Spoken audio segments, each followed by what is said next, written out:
Hey there, it's Ryan from the video or the podcast you're about to experience. And I go with the word experience because it's something.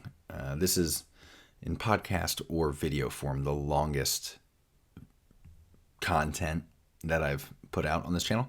And I kind of had the feeling that it was going to go that way, which is why instead of just staring down the barrel or of the camera or just talking into the mic solo for an extended period of time, I decided to bring in my buddy Andrew, who's appeared on the channel before, just to see if we could get a little more back and forth. He can ask some questions. I've been in the weeds on what we're talking about for a while, and I didn't want to be caught assuming people knew things or just get sort of into the rhythm and the yada yada. So I went this route. I don't know if it's going to be the best way to go about it, but we had a good time, and it's a weird topic, so we went for it. What we're talking about is the situation in Windsor, Colorado, involving the Northern Colorado Owlz, formerly the Orem Owls, formerly the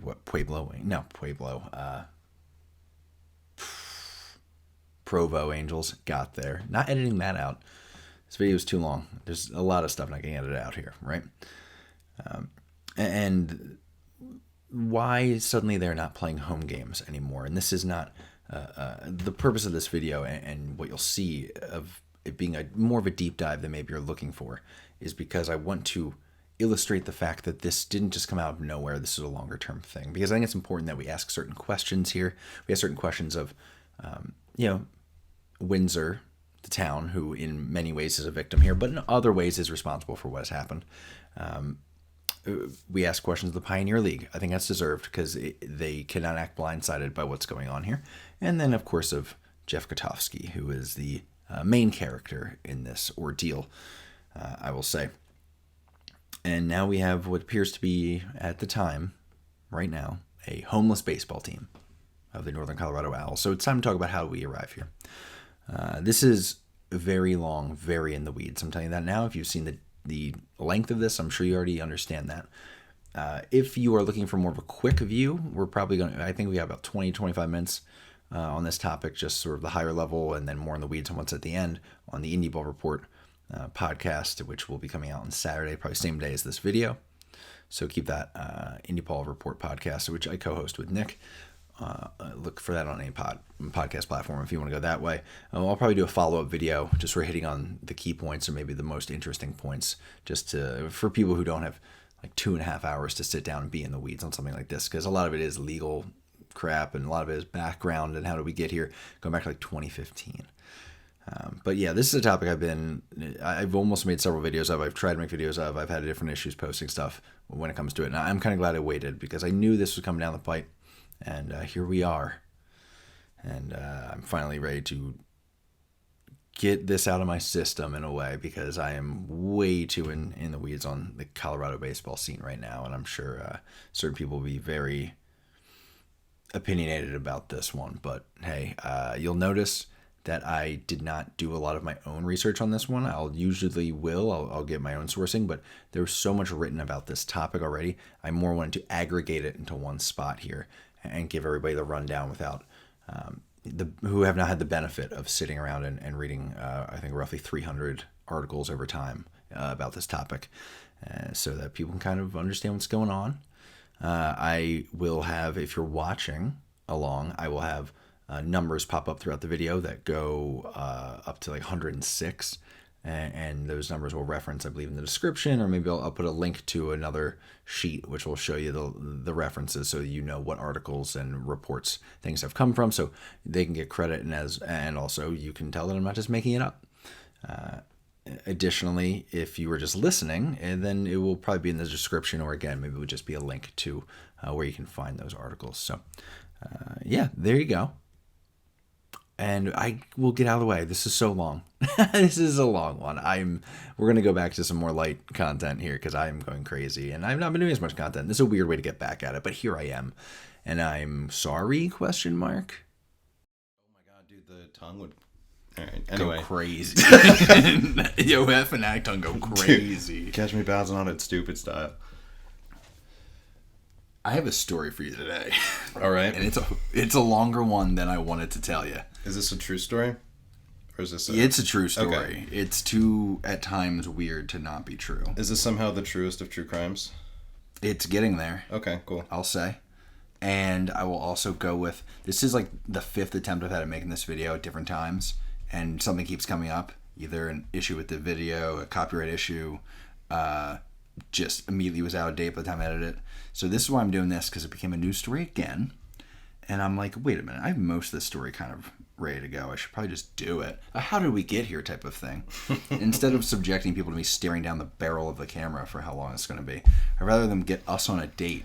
Yeah, which I was is going to say, essentially this is basically as uncomfortable as if you were to do an apology video for this video, staring straight in the camera. I am... holding a bat like a ukulele. Since you're mentioning it, I am quite certain that somebody will be looking for an apology video from this. But do they deserve it? No. And it's worth noting, I will be dropping sourcing down in the corner throughout this video. If you're watching video, if you're listening on podcast platform, you can still catch all the links. They're going to be linked in the description. There's going to be a lot of them, probably like 80 or 90, maybe more. Because this is mostly not my own reporting. This is a collection of reporting done all over the place by a lot of people who I will give credit to here. But are we doing like an academic review of... It's getting to that point and wasn't supposed to be. But things just keep getting weirder and weirder. And the guy we're going to be talking about today is lawsuit happy. He is a lawyer. I am bolstered by the fact that I am really just putting things out there that have already been put out there. And also, weirdly, my family's kind of made of lawyers, including some good defense attorneys. And frankly, from what I hear, this guy's not that good of a lawyer. So, send what you want to send. Don't care at this point. So, good. I don't read my email. Yeah, what are you going to do? Come to my house? Buddy, I wouldn't. But anyway. I'm about to lose it. Yeah, right? Take it, dummy. So, let's start this story, I think, where so many good stories begin. Okay.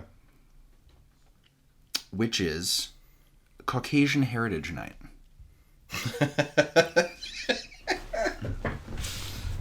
Oh, I'm in. Okay. It is June 19th, 2015 at this point. Nearly a decade ago now. Never mind. We're talking about the Owlz out in Utah. I need to fact check something real quick. I'm listening. Okay. The Owlz are a minor league affiliate of the Los Angeles Angels. They obviously play in Orem, Utah. June 19th? Yeah. Juneteenth? I mean, that's not the date of the promotion. That would be even weirder, but... Oh, I was going to say, dude, that's crazy. No, it is honestly the first time I've thought of it. So, the team's Caucasian Heritage Night promotion, which they announced, is under fire at this point, which is, I'm realizing, terrible phrasing. That's not what I meant, after the mass shooting that was targeting African Americans in Charleston, South Carolina, 2 days prior. Okay. Now, this was not a popular decision to begin with, but it kind of was flying under the radar. Not many people paying attention to them.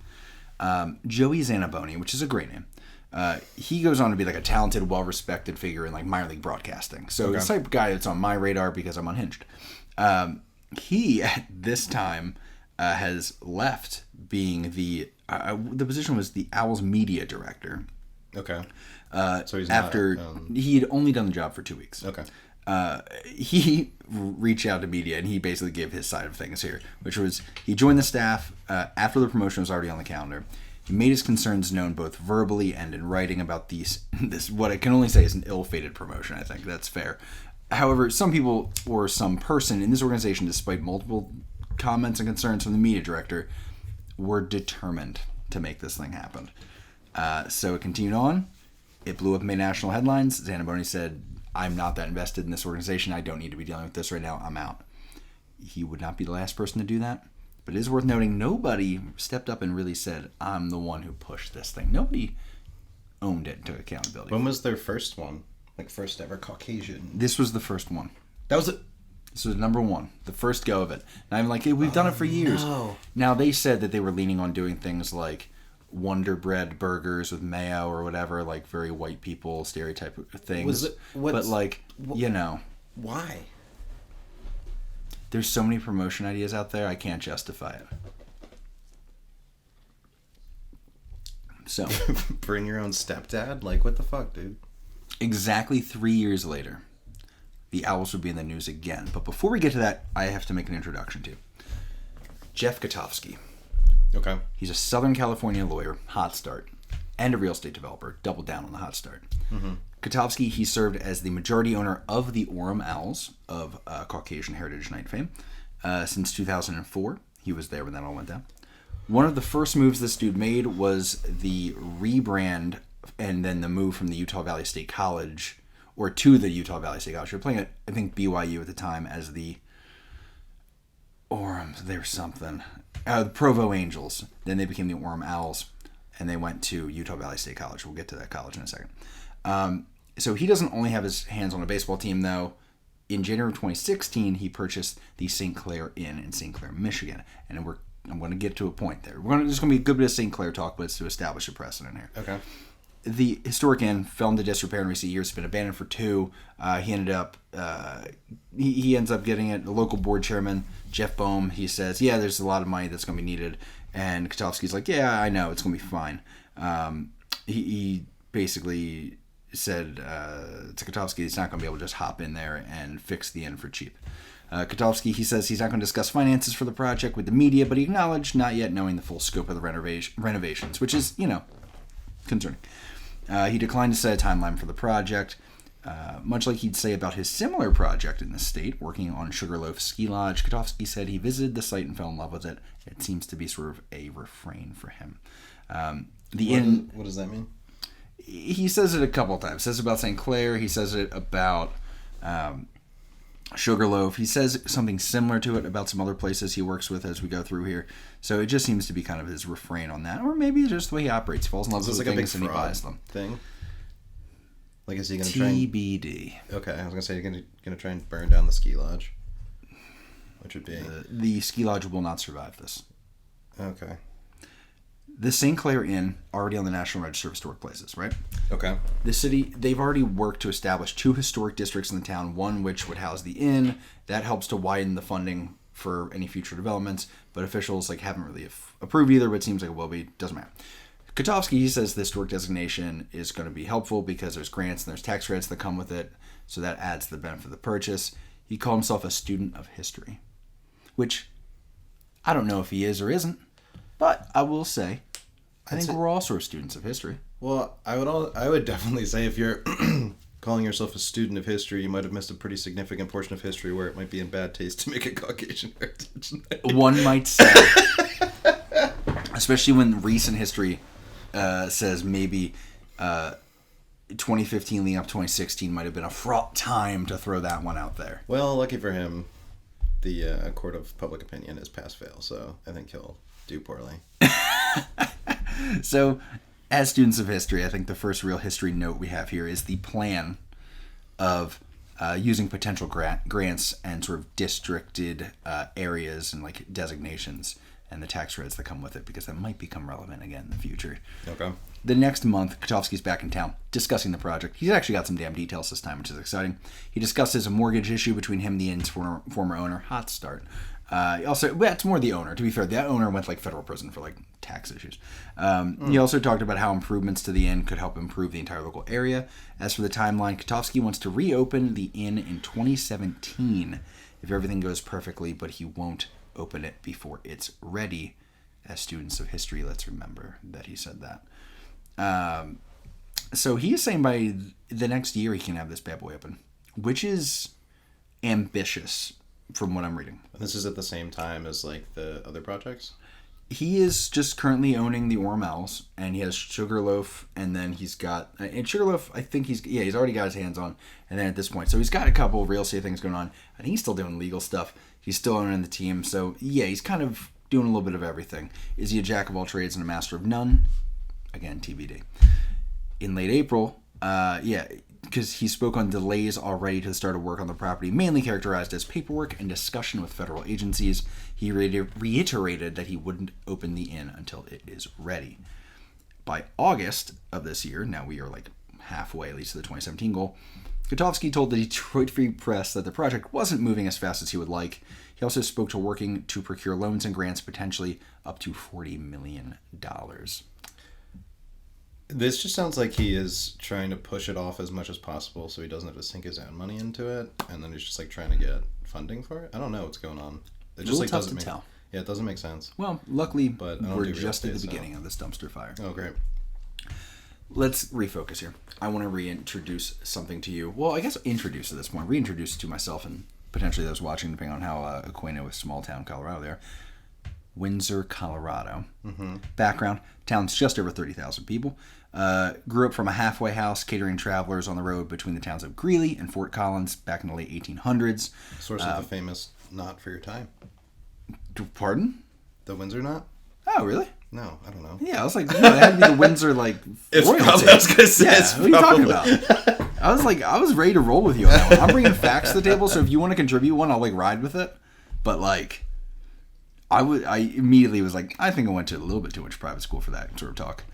Agriculture, though, pushed the town's growth. As Windsor's borders sit now, the town is 35 miles due north, pretty much, of Denver on I-25.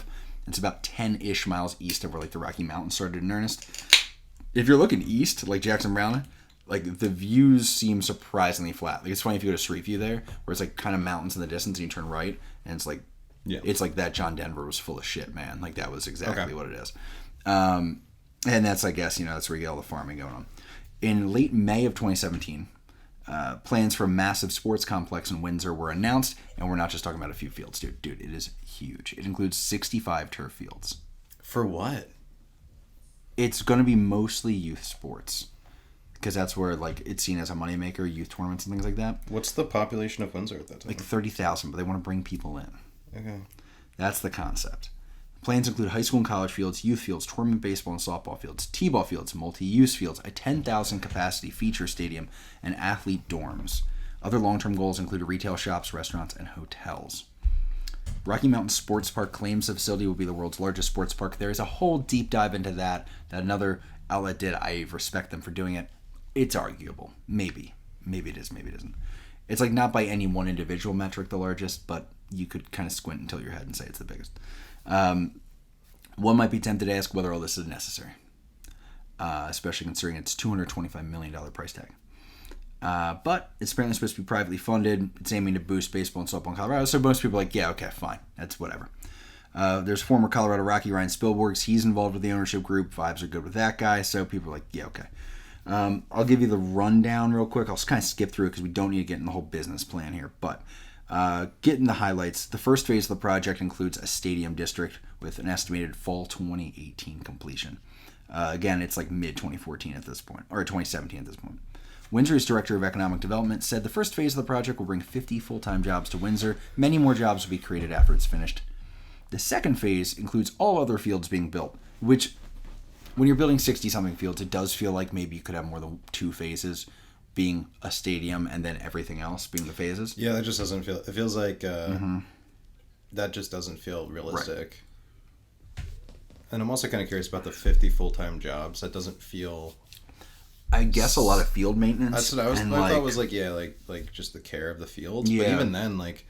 scheduling. Yeah, like that. Wouldn't you include someone who's like event management and all that stuff? Probably. Especially if there's event spaces, and then there's also going to be retail stuff. So that's probably where they're coming from. Developers projected could bring in 100,000 annual visitors. That's a number to keep in mind, because that's going to shift. Spoiler alert. They're aiming for like 3,000-ish people per week. The sports parks president, Mike Bilodeau, I think I nailed that. After years of coaching and umpiring, he said, "I knew there was a huge need for a sports park to help grow the game of baseball. This park will do that and then some." Yeah, but like, why there? That is the question. I think the argument was it's something like you can get West Coast, you can get Denver, you can get, Arizona people potentially, but Arizona has a lot of sports complexes themselves. I feel like you got to have like a crazy amount of connections and people that are really going to buy into it immediately. Right. There was discussion of like who they think they're going to be drawing in, and a lot of it was like the Midwestern crowd and things like that. And travel sports is bigger than it should be, if we're being honest, but like it's still optimistic. Mm-hmm. October 24th, just under 5 months after this big announcement, more than playing Tootsies under the table, baby. I knew it was going to happen. More than 100 people attended a groundbreaking ceremony for the sports park. Windsor Mayor Christy Melendez was quoted as saying words that will just echo throughout this story.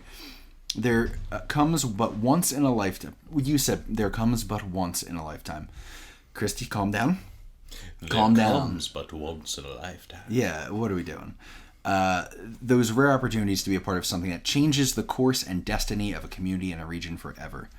This is that once-in-a-lifetime something that will forever change the face of Windsor, our surrounding communities, and Weld County. It will not only be an economic driver for the region, it will be a leading tourism destination that will serve as an economic catalyst. Word to the wise. Before you say something like that about how the town will change forever from this, maybe make sure it's not vulnerable to being negative. Yeah. Yeah, this is like when they throw a casino somewhere and they're like, oh, it'll be great. Yeah. Half a dozen protesters show up to this bad boy. Their concerns are mostly about the location of the park, focusing on concerns about traffic and the negative impacts it could have on the neighborhood. Stacey Johnson, Windsor Director of Economic Development, said commuter traffic will not be affected, with visitors to the park coming and leaving at different times than the locals. Now, that's just simply... I don't want to argue here. No, that's simply, like...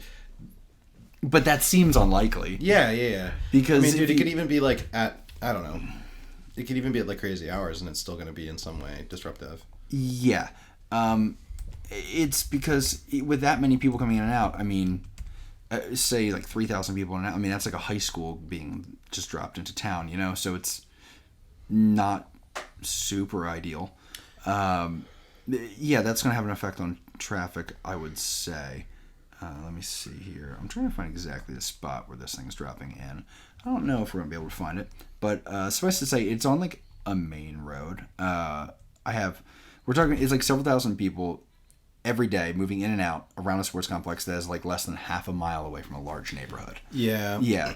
So considering it's doing business every day and most nights, all I'm saying is I'm not sure that the Director of Economic Development is speaking without other motivations when it comes to a big project coming to town. Right. I was going to say, like, wouldn't that be more of like the people managing the infrastructure of... Yeah. Maybe the economic development person could shut up on logistics, but who am I? Sure, she's great. Notable at this point are agreements with Studio 6 Motel on site to have a hotel on the site, and several businesses that have committed to be a part of the retail park, including Under Armour, East Bay, Crazy Carl's, and Berry Blends. Oh, you West Coast brands. What do you got going on out there? Hellas Construction, based in Austin, Texas, has been hired to do the fields. That's what I was going to ask. It was if you're celebrating that it's going to bring these like 50 local full-time jobs, but it's like, do you not have the capability of hiring someone from in-state to do this? Right. Like, you know what I mean? Like, it's an interesting point. Like, they will be working with local vendors later in this, and not all of them will be being paid. Yeah, but the construction's like 2 phases, no right? No one's getting paid here. Well, some people are. Jokingly, many people did get paid.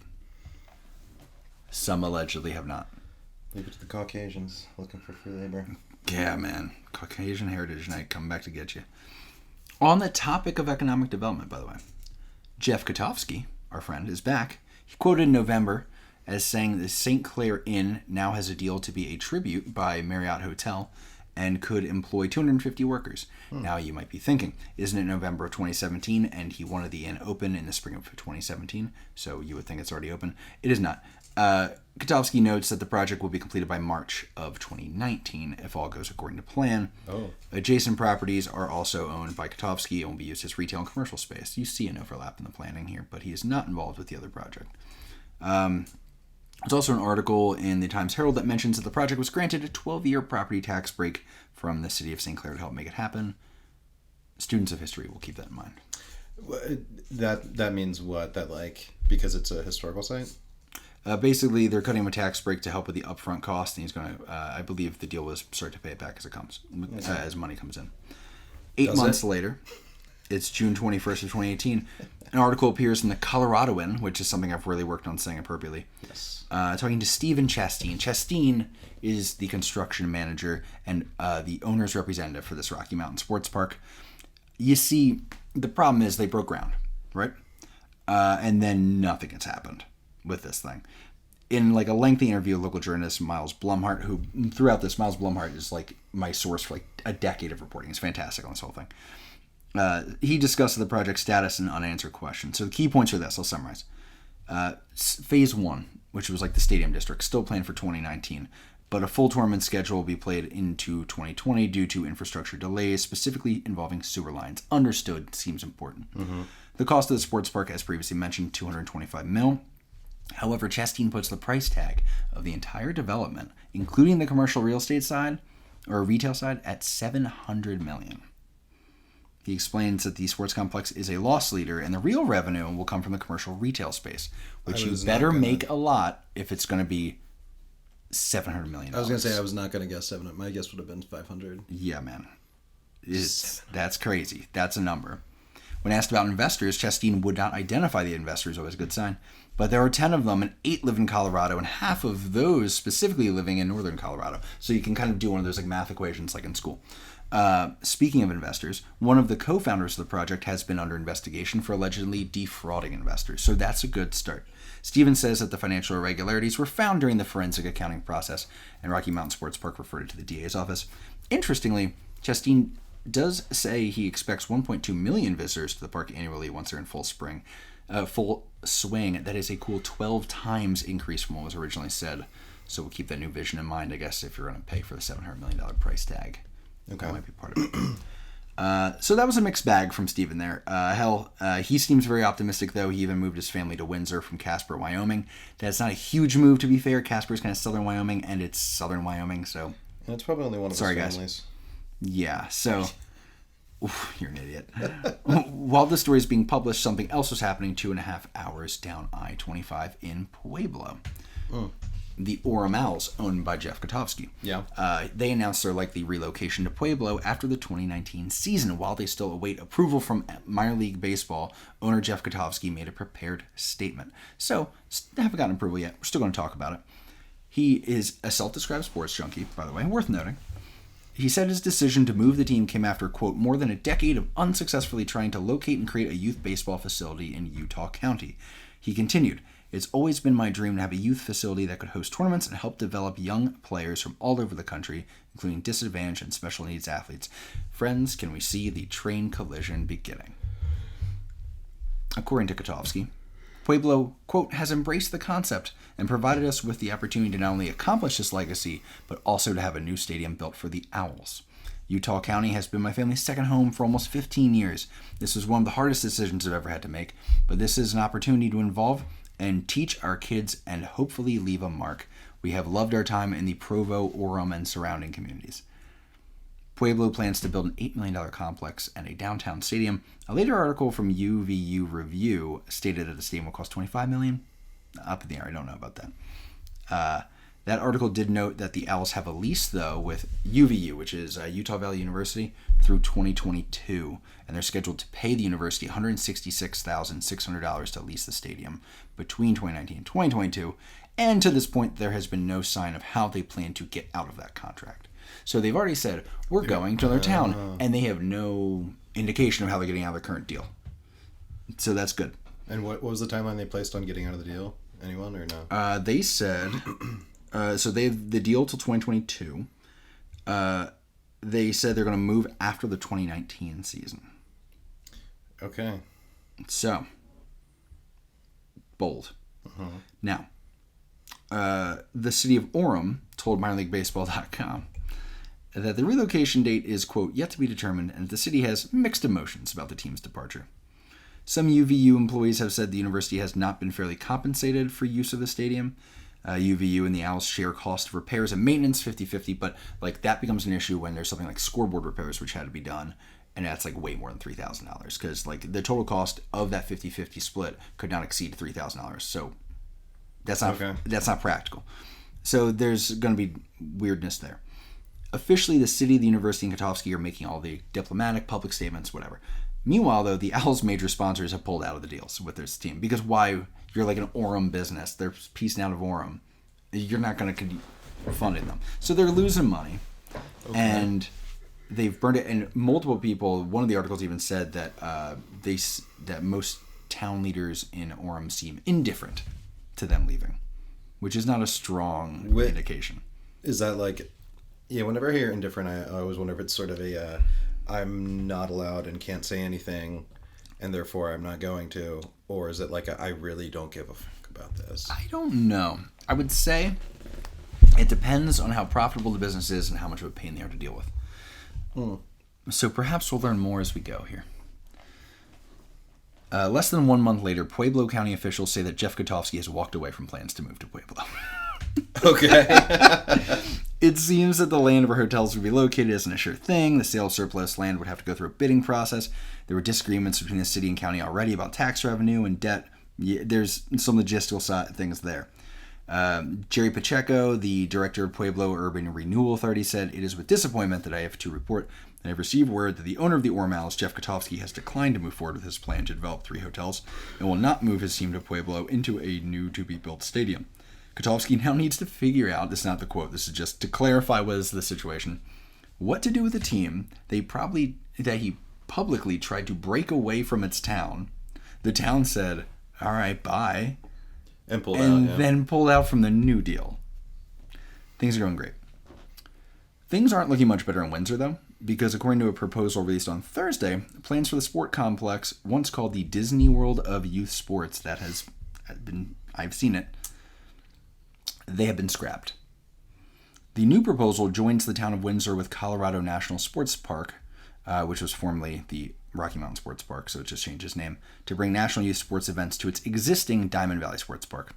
It's basically a 100-acre complex already existing in the town, has 3 baseball fields, a playground, concessions, maintenance building, recycling and brush center, and an archery range, which is a vibe.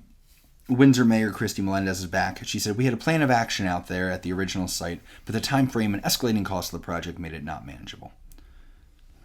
Shouldn't have made such big promises, perhaps, yet here we are. Let me see. Some interesting details for you here before we move on, because we got to keep this rolling a little. Colorado National Sports Park is guaranteed in perpetuity the town's priority use of the existing ball fields and 2 new multi-use fields. Basically saying, we have these fields that we use. We're going to give you the whole thing, but we get to use them still. We're not going to screw ourselves here. Makes sense.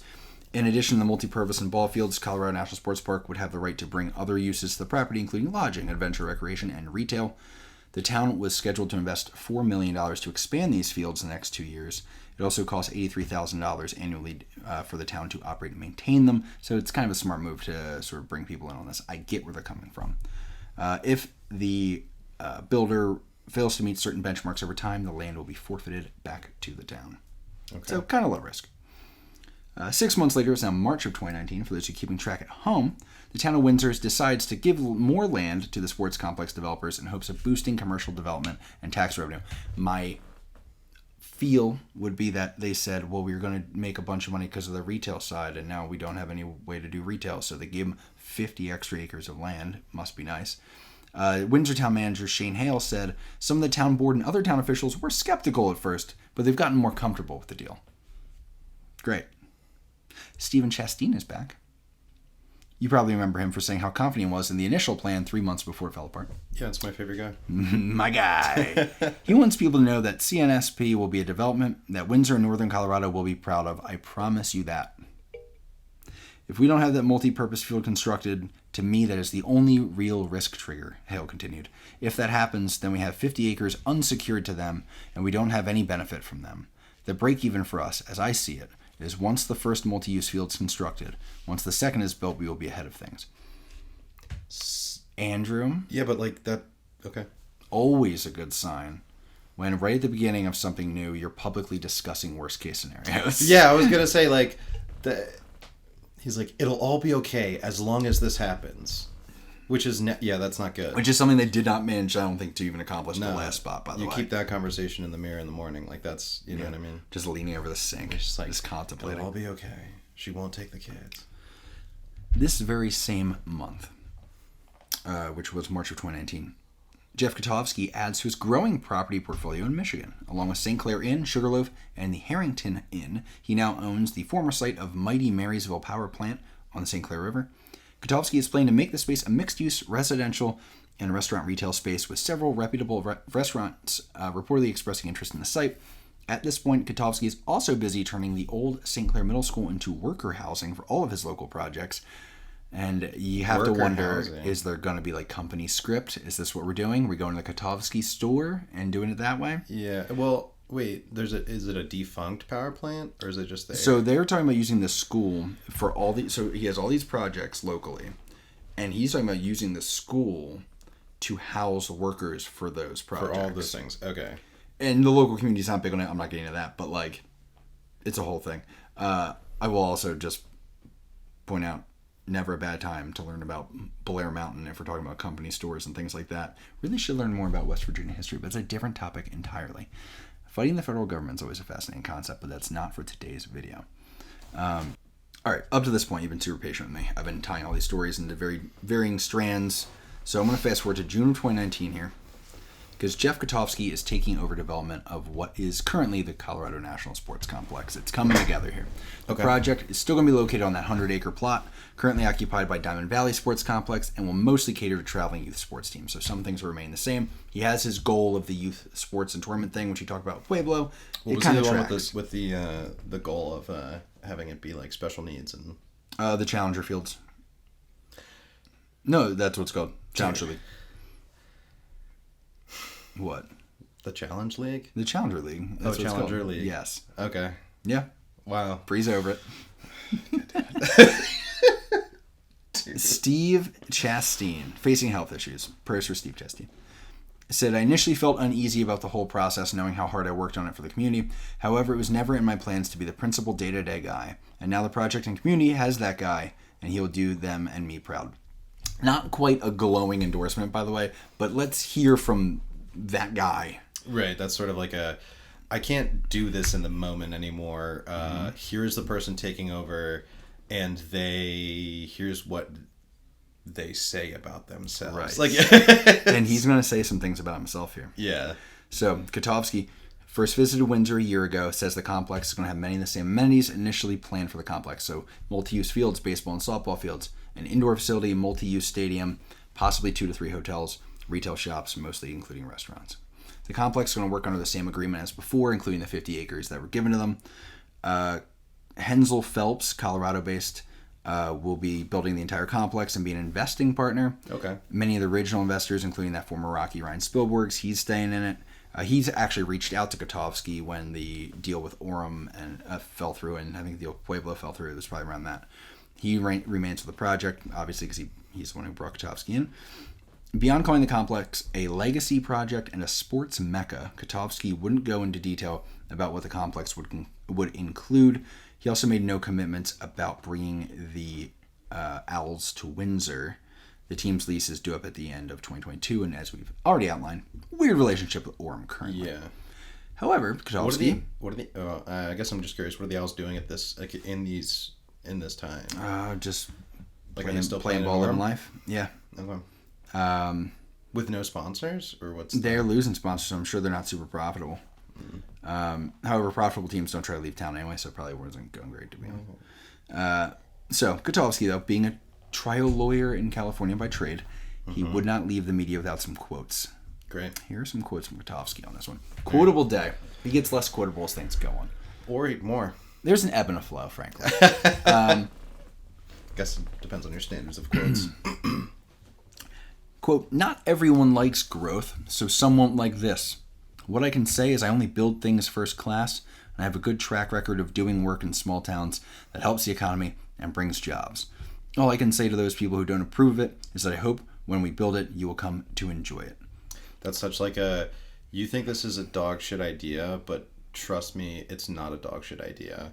I'm cool. But have you thought about the vibes? Yeah, but have you thought about not the Rocky Mountain vibes, by the way, different I'm conversation. him. In another part of the article, Katovski says, one of the things I've learned over the years is I will not tell you what will go in there until I know we have a project that works and is affordable. I can tell you I don't do deals unless I run them. It's that simple. I'm not a passive investor and developer. Isn't that the same sentiment that was like, it'll be announced once it's already like solidified? That was it the earlier? Right. Like, yeah. So, you would think this would be sort of conjectureless. Throughout the process, only hard facts being delivered throughout this process from now on. Why? Because he doesn't talk about things until he knows that it's going to work and it's affordable. Students of history will keep that in mind. Yes, of course. He continues, I'm in charge now, and it's going to get done and done my way. When I say something is going to get done, it will get done. I have proven that. While I'm not going to cast aspersions on someone who may breathe new life into this project, I would wonder if that last quote does apply to Jeff's work in cities such as Orem or Pueblo. Wait, he throws that out there. He throws that out there. Oh, no. Yes, friend. Do you need to hear that one back with that new light? Yeah, one more time. I'm in charge now. Okay. And it's going to get done Okay. and done my way. When I say something is going to get done, it will get done. I have proven that. That's a threat. Am I right? Yeah, that's Feels a that threat. way. Yeah, that's a threat. It has the feel of it.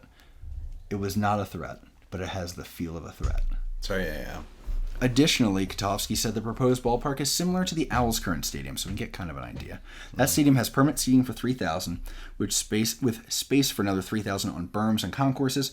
Katovski added that putting people on the field brings the capacity to 20,000. I highly doubt that, even though I think technically it jives with fire codes. It feels a bit optimistic. I think the number's closer to 15,000. For non-games and stuff? If it was a concert or Yeah, something, yeah, or a okay. festival. Katovski is obligated by the agreement with Windsor to have one multi-use field ready by March of 2020, 9 months from now, and another ready by March of 2022. Katovski says he expects the entire project to take 4 to 5 years. 2029. 2019, okay. rather. Hold on. 2020 and 2022 are the two Okay. dates. 9 months from now is March of 2020. Katovski says he expects the entire project to take 4 to 5 years and to draw as many as 1 million annual visitors when it's completed. So 4 to 5 years would take us to, doing the quick math, I would say mid-2024. How quickly does this whole thing get blamed on a certain pandemic? Oh, just give it time, Bobby. Okay. 2 weeks later, on June 30th, an unrelated article appears in the Port Huron, Michigan's Times Herald, got through it, detailing the upcoming opening of the St. Clair Inn. Katovski joked, saying, "We're over budget and late on everything." The tone is joking. The words are factual. The Detroit News estimated the project is roughly $5 million over budget. As students of history, we will keep that in mind as well. What was the original budget? 35, I believe. So they spent about 40. That's good. It could be worse. That's fair. The inn finally opens on December 21st of 2019. Just over 2 months later, or the tail end of February, the St. Clair Inn is back in the news. Because they're in business. More than half a dozen contractors that worked on the project over the past 2 years against Jeff have filed claims against Jeff Katovski, saying they have not been paid. Ah, there it is. Okay. Oh, so he's just he is not just embezzling, is what I'm not saying. We'll get into it because I think he provides fair explanations here. Okay. He points out that these are few of, quote, literally hundreds of subcontractors and 500 to 600 vendors who have worked on the site, and implied those who haven't been paid, an amount totaling around $500,000, didn't complete work as contracted. Other liens have also been filed against Katovski's other projects in the area. Okay. So, at the same time or previously? Around the same time. Okay. So to reiterate, yeah, $500,000, but we paid millions, and we paid all these other ones. So either it's not a big deal, or I'm saying, oh, so I just happened to not pay them. There's kind of a bit of both in here.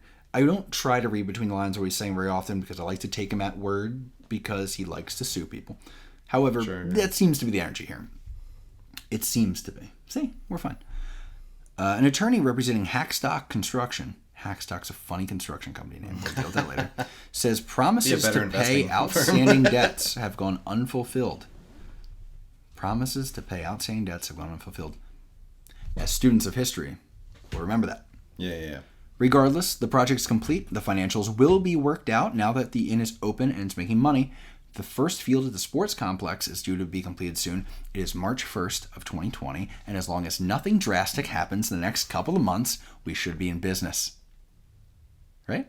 Yeah. Right? I like that. What else is going to happen? What could possibly happen that would derail the hospitality and sports industry? Not all the people that are no longer working. And the mass exodus of workers. By April, the inn is reduced to curbside food service during COVID. Right. More than 200 employees have had to be laid off by Katovski. Okay. Back in Colorado. Which, in his defense, that probably was like the requirement. Yeah. That I will say. Yeah. That's of the that few... is not reckless business by him. No. That is not reckless business by him. Right. What we will find, I think, as we go on here, is operating on small margin and not indicating that to be the case until the jig is up. Back in Colorado, the sports complex in Windsor has hit another snag. Not even COVID related, frankly. The project lost one of its planned financing sources. This is in the weeds, but I find it mildly fascinating, so we're going to get to it for a second. Just because I want to.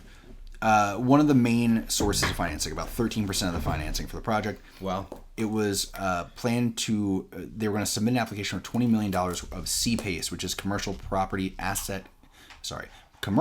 assessed clean energy financing, which would secure that $20 million of the project's funding would be in low interest loans through the state. Shortly before proposing the agreement to the state, the Weld County Board of Commissioners. So right before they were proposing that agreement, the Weld County Board of Commissioners voted unanimously to stop participating in the program after having unanimously agreed to participate in 2017. And this is how many years later? 3. Okay. The town of Windsor seems pretty pissed about this. Yeah. Issued a pretty aggressive news release, which is rare for people. They usually tiptoe.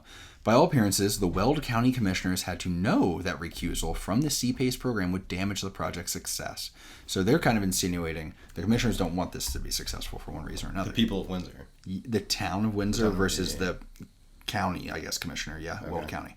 The commissioners since stated that they have historically had reservations about the program and they're supportive of the program and would work with Jeff Katovski as well as the town of Windsor on other, they're supportive of the project, not the program. They would work with Katovski as well as the town on other possible financial options. Now, they had just laid down $1 million in sod, like less than a month ago, on 2 of the fields. So the timing is not great. Katovski is also quoted as saying the complex could host 1.2 million people annually. It continues to climb. So we're about 15 times what the original estimate on that was, but sure. And remember, the property's gotten smaller, but yeah, okay. By May 13th, the complex seemed to be back on track, though, because the town board approved a new funding source. Can I hear to get in the weeds with me one more time on this one? Sure, of course. Fun. They created 2 metropolitan districts. Taxing authorities created by developers with the consent of local government to sell bonds to finance a project. So basically, they create these districts. Who does? I guess the town, I want to say that it was, that did this. And then it creates 2 metropolitan districts, which have their own like taxing authorities which are created by the developers. Are they gerrymandering to get this place it's like kind of somewhat like that? Like I'm not. Like, I know nothing about that. Not in a voting district sense, but in a zoning district sense. Yeah. And basically that means that the developers create these, and then they have the consent of local government to sell bonds to finance the project. Repayment of the bonds is tied to like future property taxes assessed to commercial retail businesses in the district. So it's like it's a whole thing that they're basically allowed to do. As students of history, we may remember using a combination of districting and taxes up in St. Clair as well. So it's a habit. Windsor Town Manager Sean Hale said Weld County eliminating CPACE was a devastating blow. We had to scramble to keep this project going. This would have been bad news anytime, but given where we are at with COVID-19 and the current economy, it could not have hit at a worse time. Despite that, we looked at other options, and these 2 appear to be the best. The town will begin using 2 fields next to the complex when activities can resume again. The developer will build 2 more multi-use fields that are scheduled to be usable by the end of fall 2021. The rest of the timetable is fluid due to a number of setbacks. Hale said, "We will not pretend it's all been smooth sailing, but getting past this latest hurdle and pulling off the financing shows how determined and committed the town and the project investors are to succeed. An election to approve this business improvement district will be held in November, but it's expected to pass as the only voters are investors in the project, which is always a sign that local government is running well." Yeah, no, I think that just shows that there's an alignment between the investors and the people running the government, which is what we've been wanting the entire time. Mm-hmm. And it just streamlines the whole process when the same people. Well, it's also, Windsor, I get, is a town that may, like, agricultural, slightly industrial focus. I get them being excited to get tourism money, potentially, maybe a pro team down the line, and maybe also wanting to not show their ass after being really involved in this project to begin with. So I kind of get that. Yeah. By July, reports indicate construction's picking up pace, which credit to them because of COVID. Galloway is providing architectural, engineering, landscape design, and survey services. Galloway's now out known. of Colorado? Yeah, I forget. Colorado? I don't actually know. I should check that, but I will not be doing it now because I will get sidetracked. I know me. I got you. Got you. All right. The complex is now known as Future Legends Park. The complex is expected to have almost 20 outdoor fields, an indoor multi-purpose dome with a bar and lounge area, 3 hotels, and 80,000 feet of retail space and restaurants. Hansel, it's Hensel, will be handling construction for the project. I believe we already outlined that. On November 30th, the Pioneer League, the league which the Owls call home. If this is it, there is a Galloway and Company in... Could be that. In Springs, yeah. I know. Colorado Springs. On November 30th, the Pioneer League, the league which the Owls call home, became an MLB partner league. This means they're no longer affiliated with major league teams. You are familiar with the indie ball lifestyle. Okay. A decision that was already made for the league by Major League Baseball. Basically, Major League Baseball said, we're cutting a bunch of you. And basically, it was a lot of the teams in the league because its Pioneer League is out west. It's that stretch, Colorado to Montana. So it's kind of middle of nowhere. It's smaller places. It's less built up. There's less revenue out there. So a lot of them got broken up with. It basically, when you cut that many teams to the Pioneer League, it basically disbands that league. So that league basically as a group become indie leagues. Shout out to Glacier. Thank you for Glacier, the hat. hell yeah. Thank you for the hat. I currently left it in my office covering up a pack of cigarettes so people wouldn't see. So thank you for that. You work with children, right? Yes. Cool. Almost exclusively. So I'm covering them up, Ryan. No, I don't want them to know.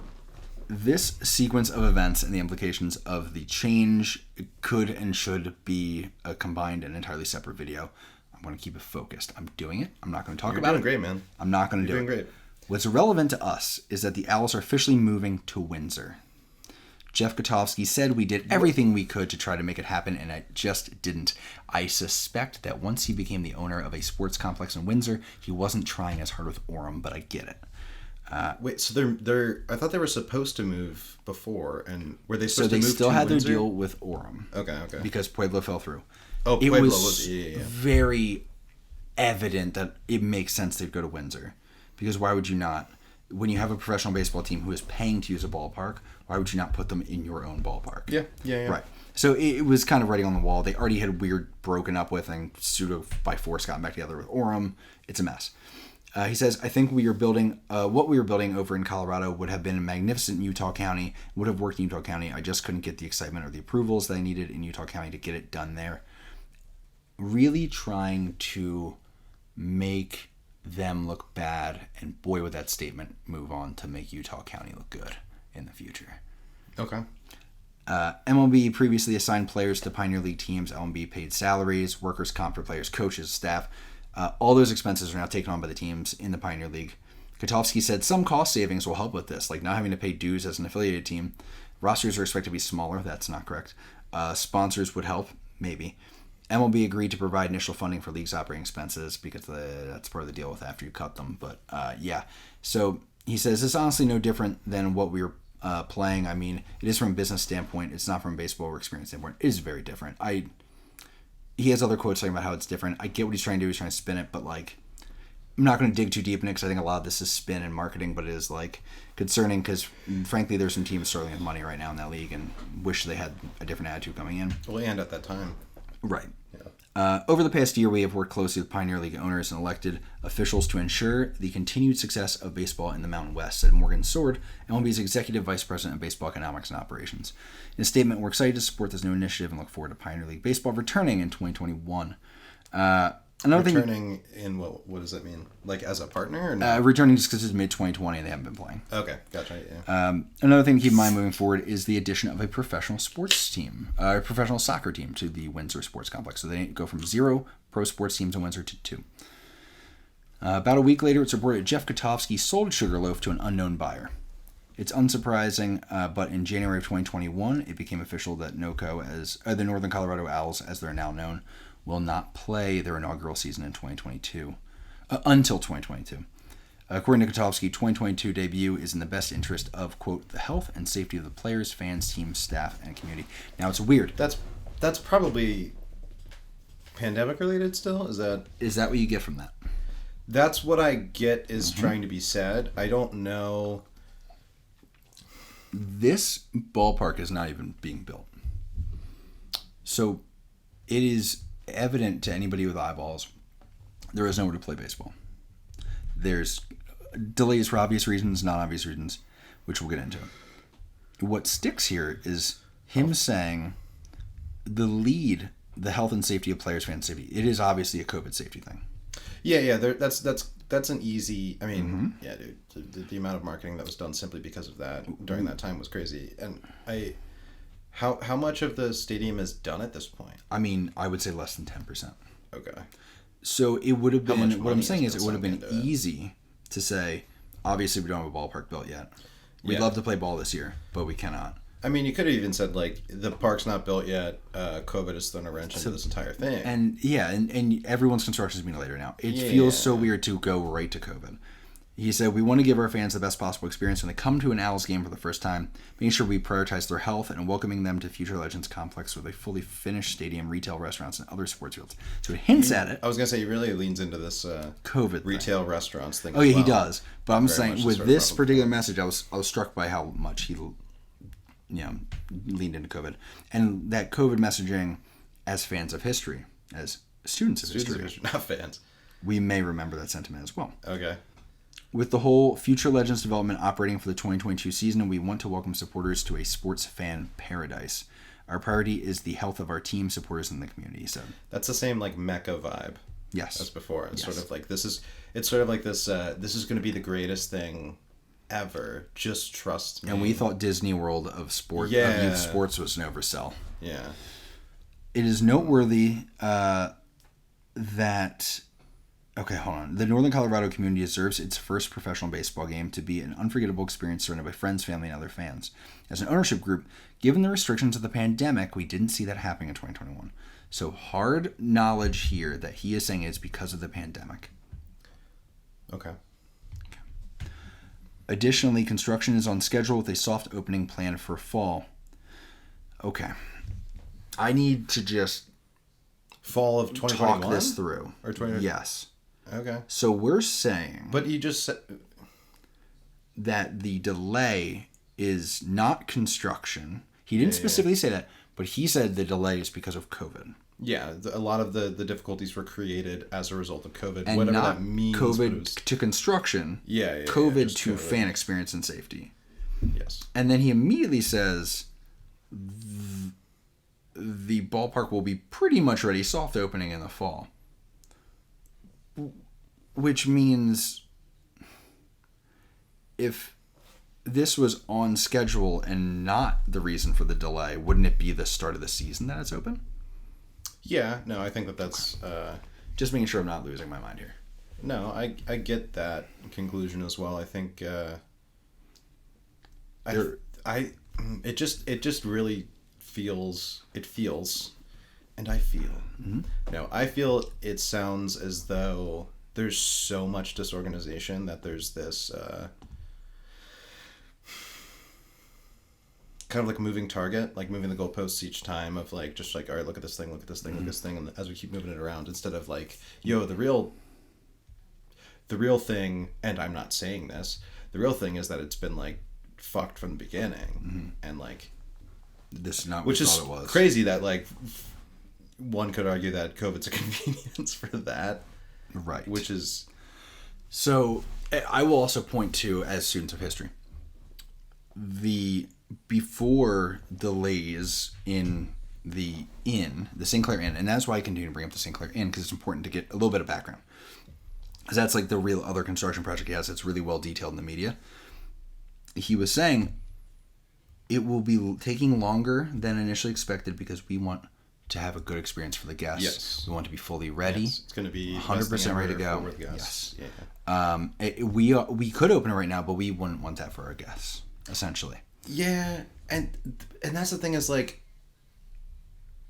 that's not what I heard though, you know? Mm-hmm. Several months later, in early May, Katovski lists the Port Huron Ladies of the Maccabees building for sale. That's the second property that he's selling up in Michigan without improving before selling it. What is that building? It's something, I believe it's close to that St. Clair Inn. Okay. Just sort of like a related older building. He bought a lot of stuff around it for retail use. Not the ladies. So this is the second one that he is now listed to sell between that, and he sold to the unknown buyer, the ski lodge. Mm-hmm. In early November, the Pioneer League announced the 2022 schedule, including the Owlz home opener. Okay. June 2nd. We're playing ball in Windsor, baby. Okay. Are we? We're so back. All right. So back, dude. I believe it.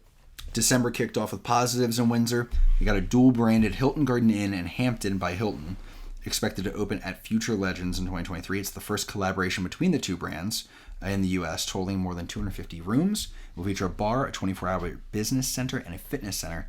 The hotels will wrap around the stadium and double the number of hotel rooms in Windsor, which at the time had 3 hotels and roughly 200 rooms. The goal is to have hotels available for a large number of expected youth athletes and parents. Okay.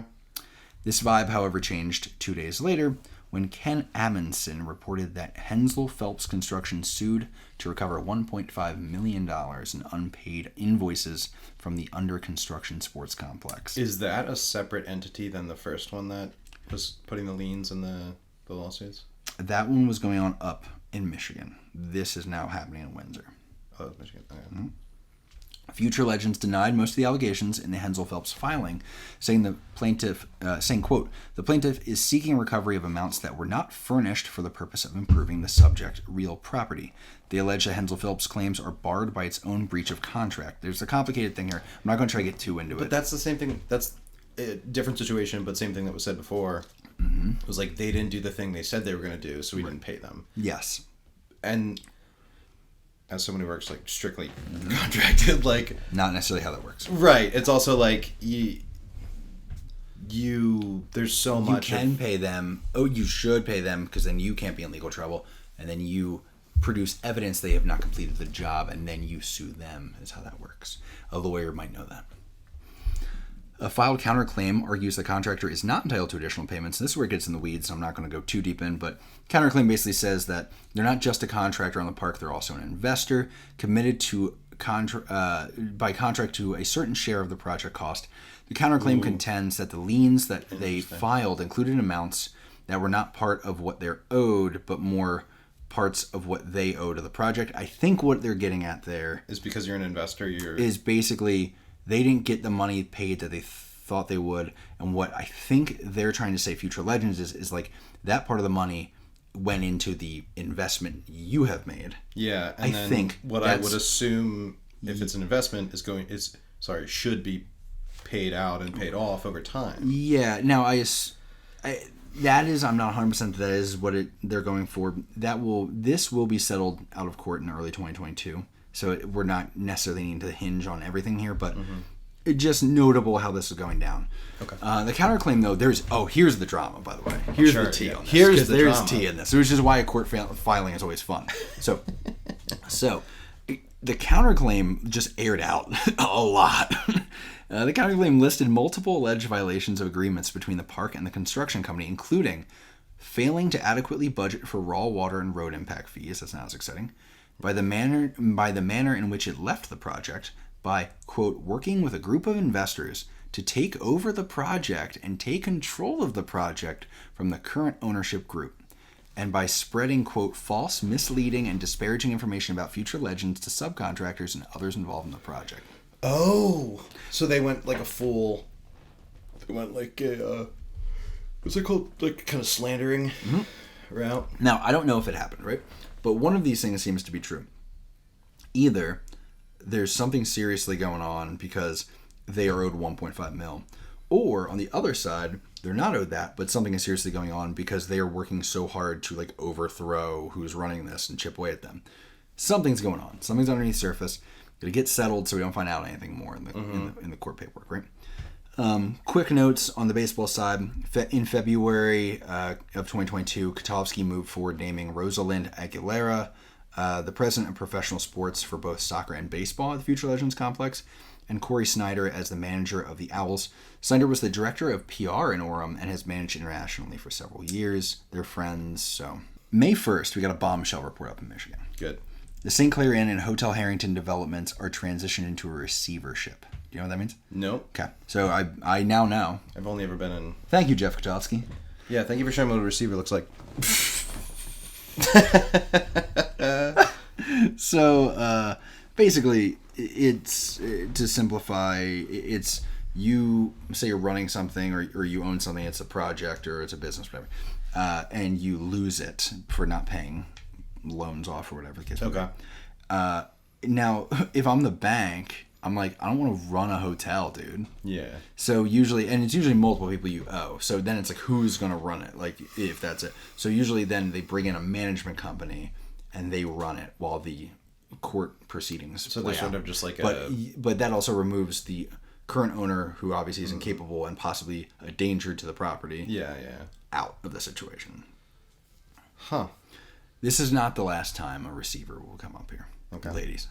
Remember those liens that Katovski downplayed, by the way? The ones where he's like, we paid off hundreds of people, we did all this. Yeah. Well, we now apparently have millions in unpaid loans. And as students of history, let's keep that trajectory in mind.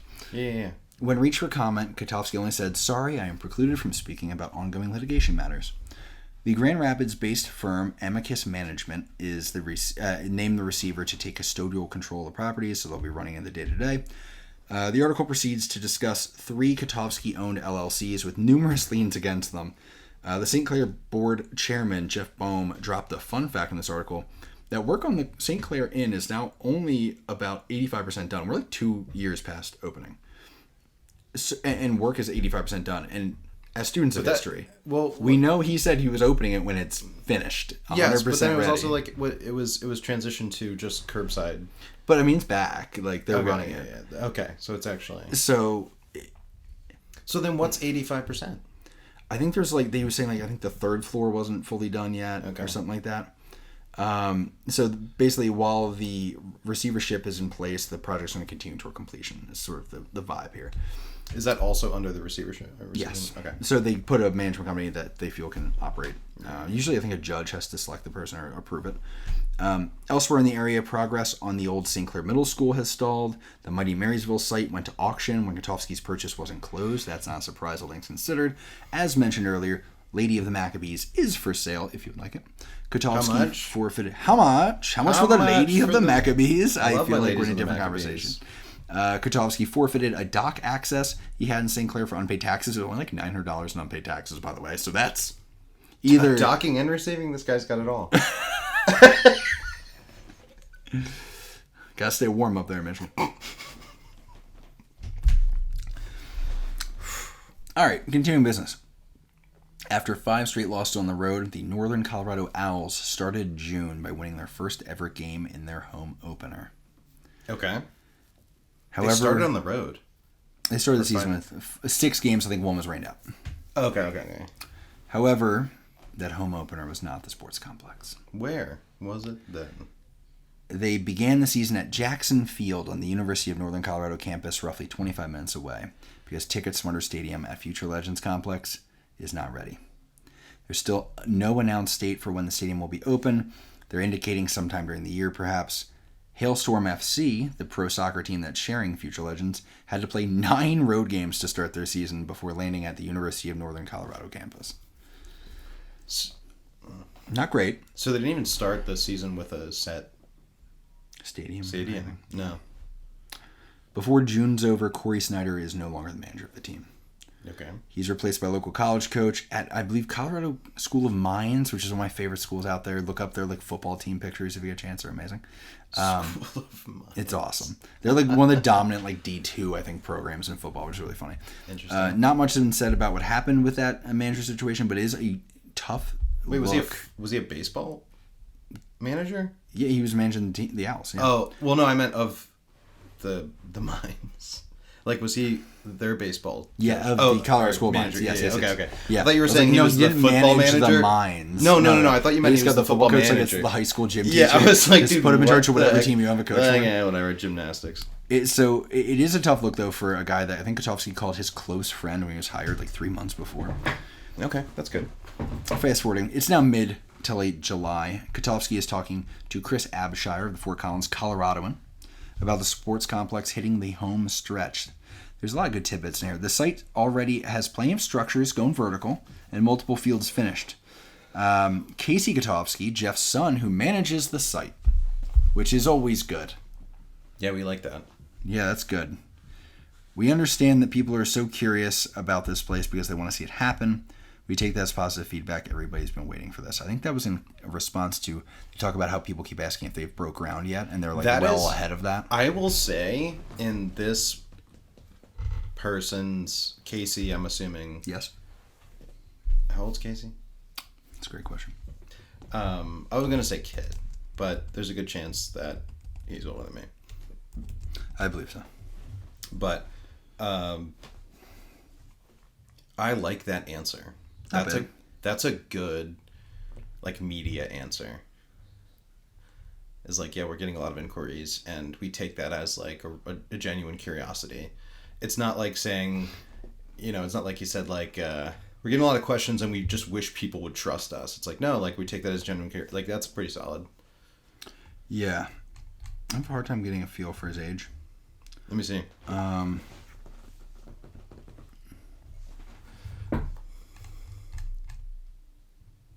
40? I was going to say 38. All right. And that's probably a couple years old because like their latest post is 8 months ago. So he's not overly updating this. Grand Junction Jackalopes. Jackalopes. We're going to get to the Jackalopes here in a little bit, actually. USL League. Georgetown doesn't have dates, but like kind of going down here. Let's scroll back up. That Under Armour? Yeah, actually did some work in the business, so noted. Each for about a year. What is this? What? Oh, interesting. Minor league co-owner. A co-owner. 20 years. Yeah, the family owns it. Right. That's I don't like that, though. Yeah, well, yeah, come on now. I don't like that being this. Well, that's how it goes, man. Yeah.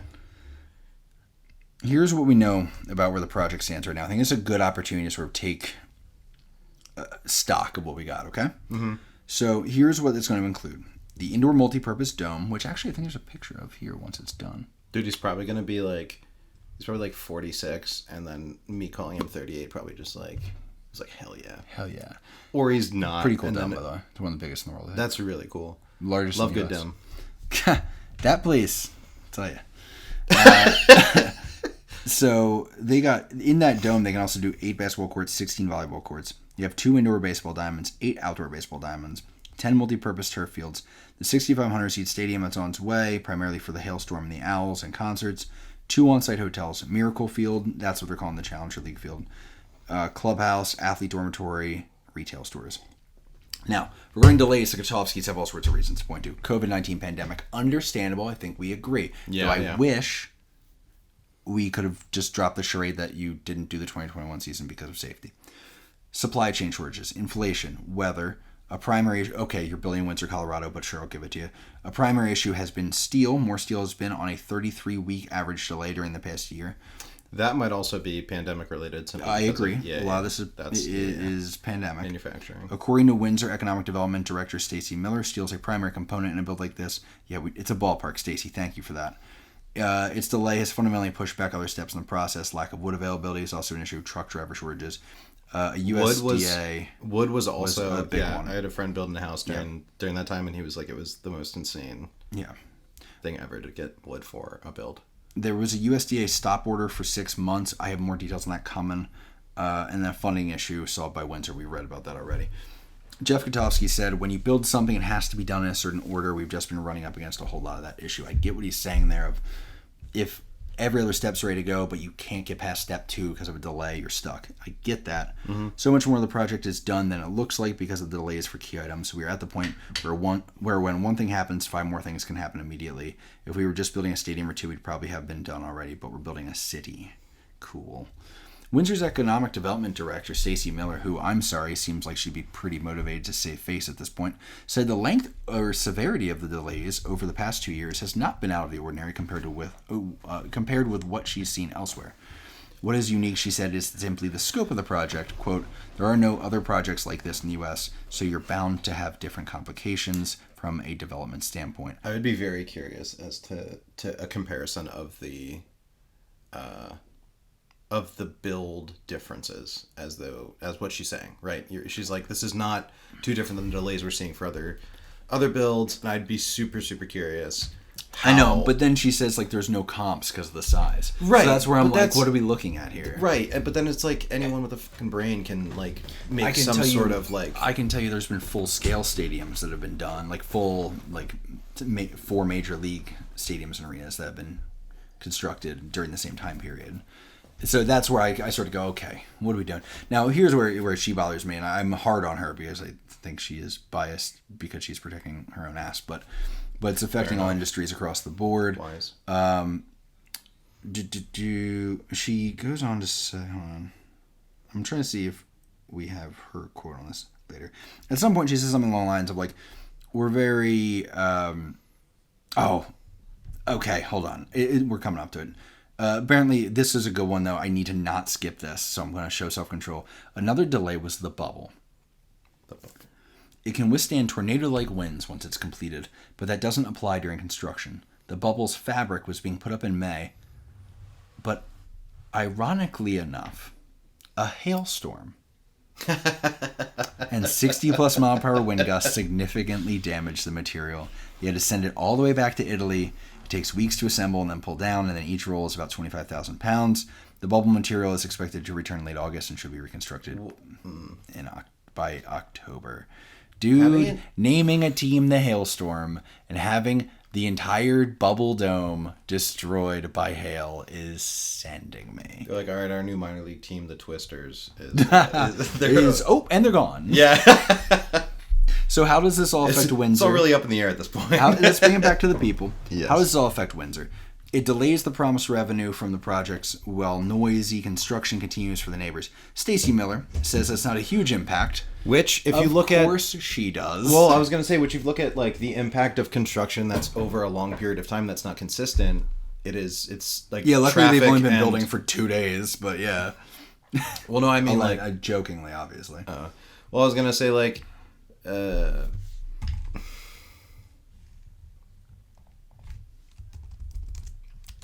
just the sheer traffic and like the disruption of like the normalcy of people in that area is probably insane. Sure. I would think. No, I feel you. I don't disagree there. Yeah, I would just say... Yeah, I mean, of course, though, the person she's not in charge of, citizen happiness. No, she's in charge of economic not. development. So of course, you're going to say the economic project is not a big issue. Here's our friend Jeff Katovski. I don't want to put his son on blast, then I'll put him out there. I actually like this picture. It reminds me of like a scene from Ricky Bobby. Oh, he does not know what to do with his hands in that picture for sure. Baseball returns. Does it? Okay. Well, she continues, by the way. Oh, he's on IMDb, too. Stacy Miller. That is a different topic. I would lead with that, but we have another sidebar we're going to go into with an IMDb account. Stitches? We have another sidebar that's going to happen involving IMDb, okay? Stacey Miller says that's not a huge impact because, of course, she has. We're financially conservative in Windsor on projections like this. So you're saying, based on the economic, you were excited about it when it was going to happen. Now there's a delay, and you're saying it's not an impact.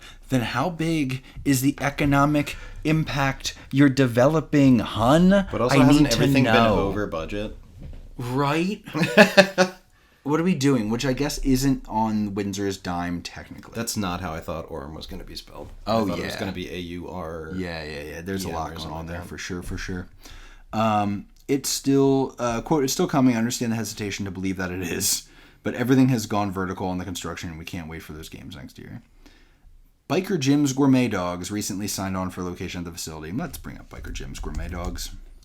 If you're a believer in team sports like I am, you know what it does for you as a human being. It teaches you how to lead, follow, work in groups, and how to listen. Ooh, man, it's hot boy summer out here. All good sentiments. Look at them dogs. All right, Biker Jim. Yo, Biker Jim? Biker Jim with the dogs, man. Hit us up. I could use throw a wiener a higher cholesterol. Biker Jim, I hope we didn't get screwed here. Look at the squirt. The combo Hilton Garden Inn in Hampton. This is not going to be a Yo, good the listen. dog menu. It's not going to be a good listen just on the dog menu says the foot fetish Dude, what guy. is that? I'm not going to get into this. Okay, hold on. We'll click on it and find. Oh, yeah, okay. Split dog. Is that cheese? Had a really good brisket just right into the mic. Is that Is that cheese? It's like sort of horny. A succulent Chinese cheese. Succulent Chinese cheese. The combo Hilton Garden Ostrich. Inn. I swear to God. Ostrich. We're moving on from this. I shouldn't have given this to you. Biker Jim, no, not the ostrich. We're back to the LinkedIn. All right. Where entertainment goes to die. LinkedIn. Yeah, I was going to say. Miller recommended keeping an eye out for more upcoming retail announcements. She said positive financial ramifications for Windsor from future legends have not changed despite the delays. It's been unique and had its challenges, but I applaud the ownership group for hanging in there with us through all this. This is still our unicorn. These projects don't come along every day. Is ostrich poultry? I believe it is. I believe it. It's not game. So yeah. It's not game. Baseball's game. Casey and Jeff are both 100% certain the Hailstorm and Owls are playing home games in a fully ready Ticketmaster Stadium when their seasons open in April 23. As students of history, we love Ticketmaster. Let's remember that. Okay. April of 2023. Yeah. Neither is too keen on specific dates otherwise. Casey Katovski said late spring and summer 2023 are when they expect to be near fully functioning. So we are opening not fully functioning. I thought we were saying we're waiting until we're 100% ready. As students of history, I'm just saying. The hotels may be, you will note throughout this process, the Katovskis are not meant to be digested in a series of years of quotes back to back and compared. Of course not. They are received better as humans when there are years for you to forget what they said. I was going to say it feels very like politician. I don't know that they even remember what they were saying. Right. I think But I choose to believe they don't remember. Because if they did, that would mean they're lying. And that is not what we are saying they're doing. No. And in defense of the students of history whole bit, I think we can only learn from history's mistakes, and these weren't mistakes because at the time there was nothing wrong with it. Fair enough. As they said, there was nothing wrong with it. We will get back to that. Okay. The hotels may be delayed further out from their May 2023 projections. There was a small silver lining to these delays. Casey noted, "This breaks my brain, as the complex will be more fully formed and closer to 100% complete when fans and athletes arrive for the first games." That's a non-answer. One more time, students of history. Yeah. I feel like it was a big deal that it was going to be 100% complete when people got there. Because what he then says is, Casey says the original plan was to have it 65 to 75% complete. Was it? That is what he is saying now. So either from the jump, the 100% lowball it, before people got there was not accurate, or he just doesn't know what the original plan was. Or he's lying, and I'm not saying he's lying because that would be wrong. It sounds like he came in.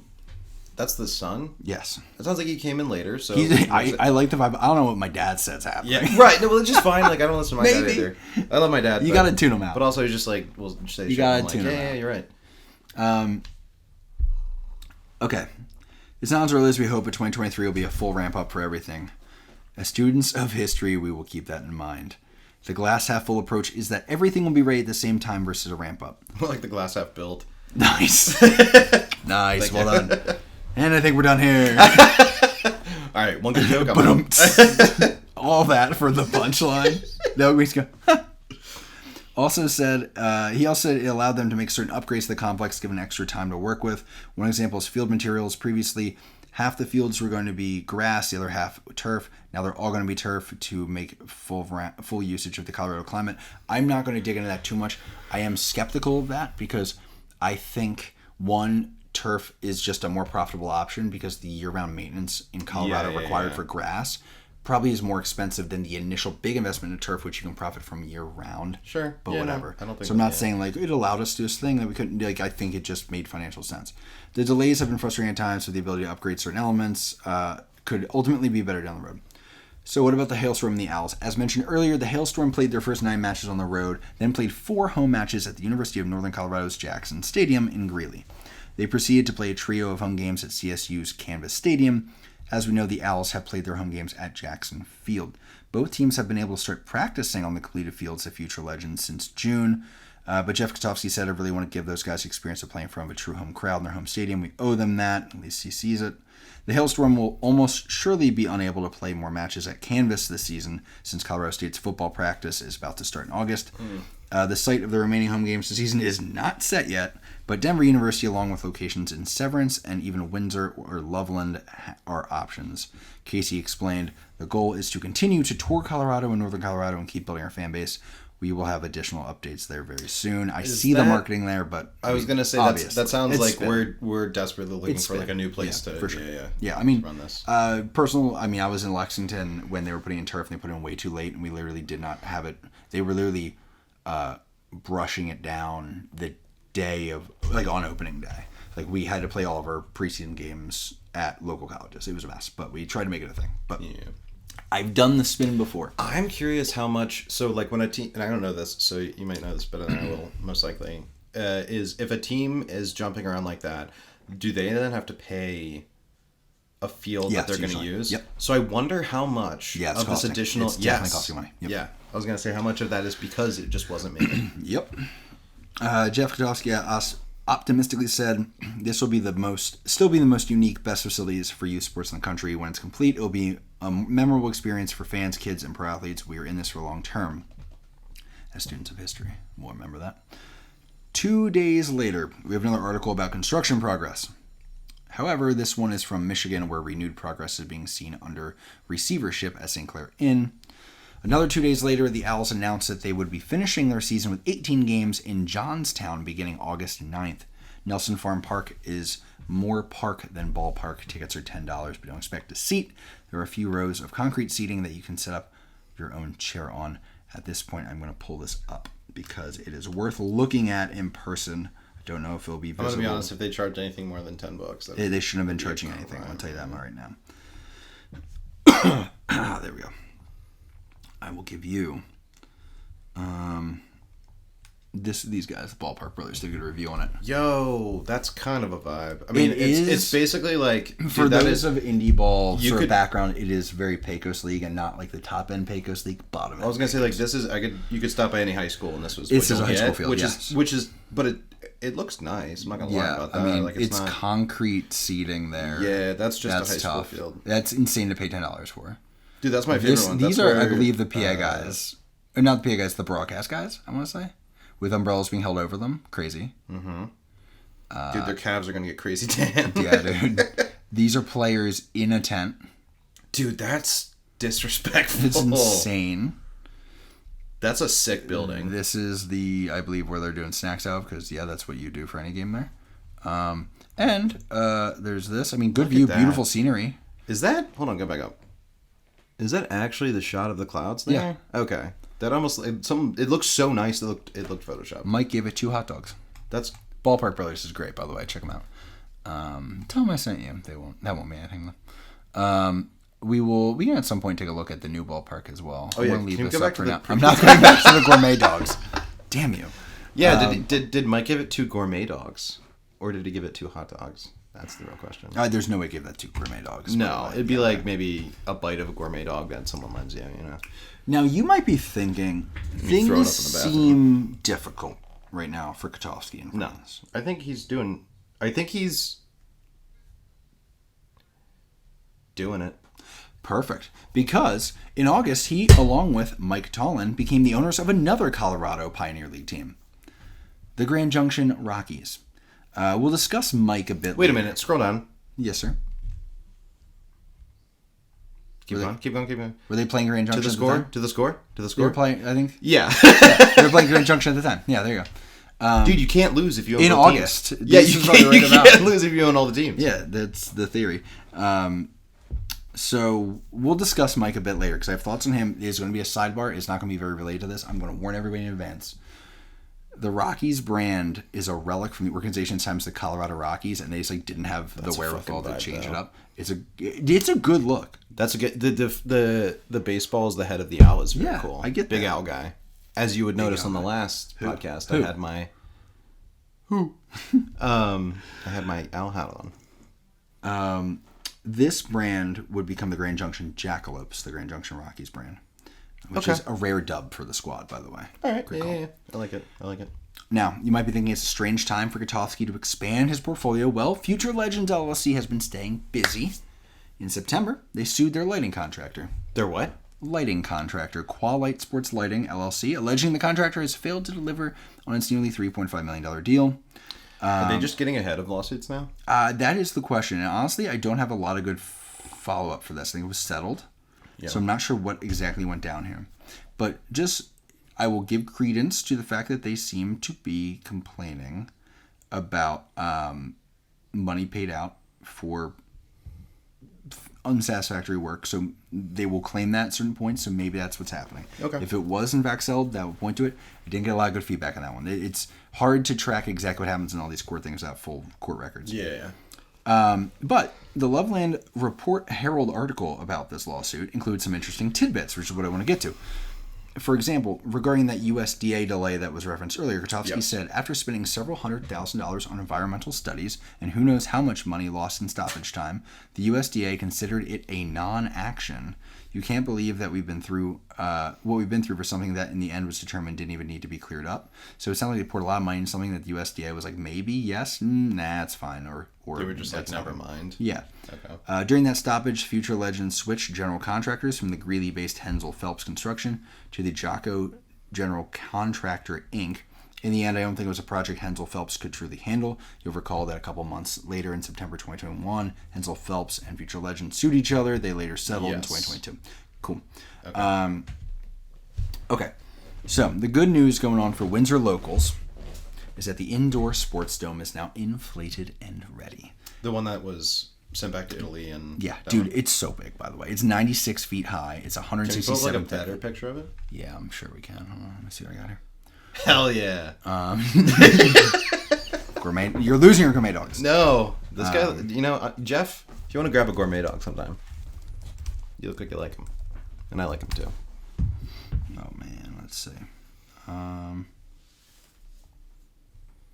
mean, this is kind of it. Let me see. It's pretty damn big, dude. Jeez Louise. Yeah, it's not little. Like, I'll give them Wait. that. If you go back to the previous thing as well, hold on. Go back to the Windsor Sports Bubble page.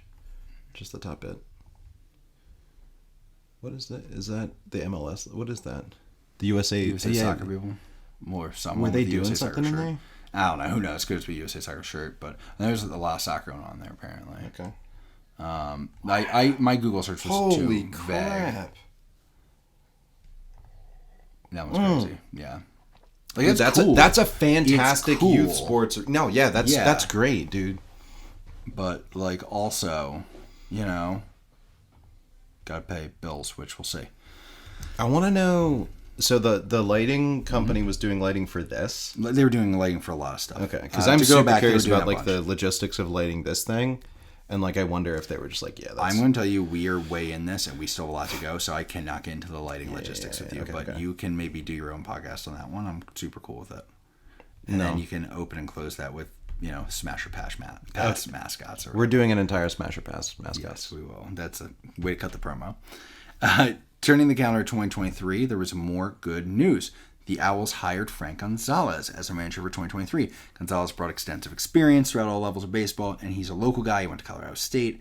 He's been with the Rockies organization for 8 seasons, most recently as a pitching coach in AAA in Albuquerque.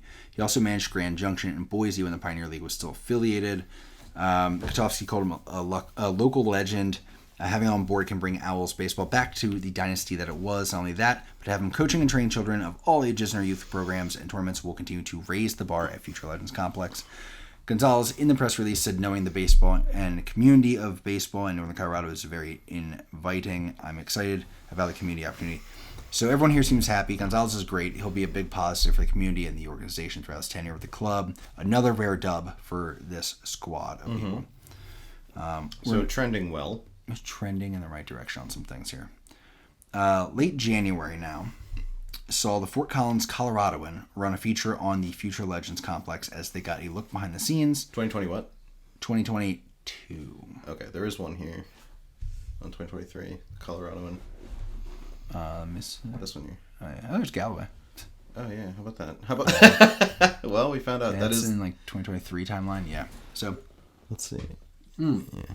Spoiler alert: we're still talking timeline 2023. Yeah. So, this is in 2023 now. It is late January 2023, actually. In fact, we might be on the same article. Okay, cool.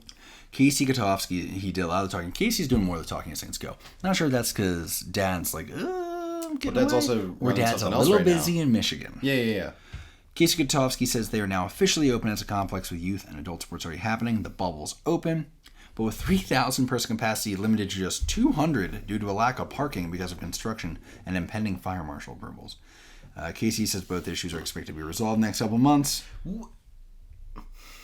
He said the structure is 99% complete inside with only minor aesthetic adjustments remaining. All right, so for parking though, is this? I think a lot of it's a real-time construction thing? site, Right? is what you're dealing with. That's what I was gonna say. Is like, if that's actually what they have access to, there's no way they couldn't find parking not on other fields, but like I think a lot of it is the fields around it. I think like this might have been like part of the only parking they had available at the time. Yeah. They were supposed to have more maybe. Like this is probably about the time frame this might have been about. This is Jocko, so it's probably close.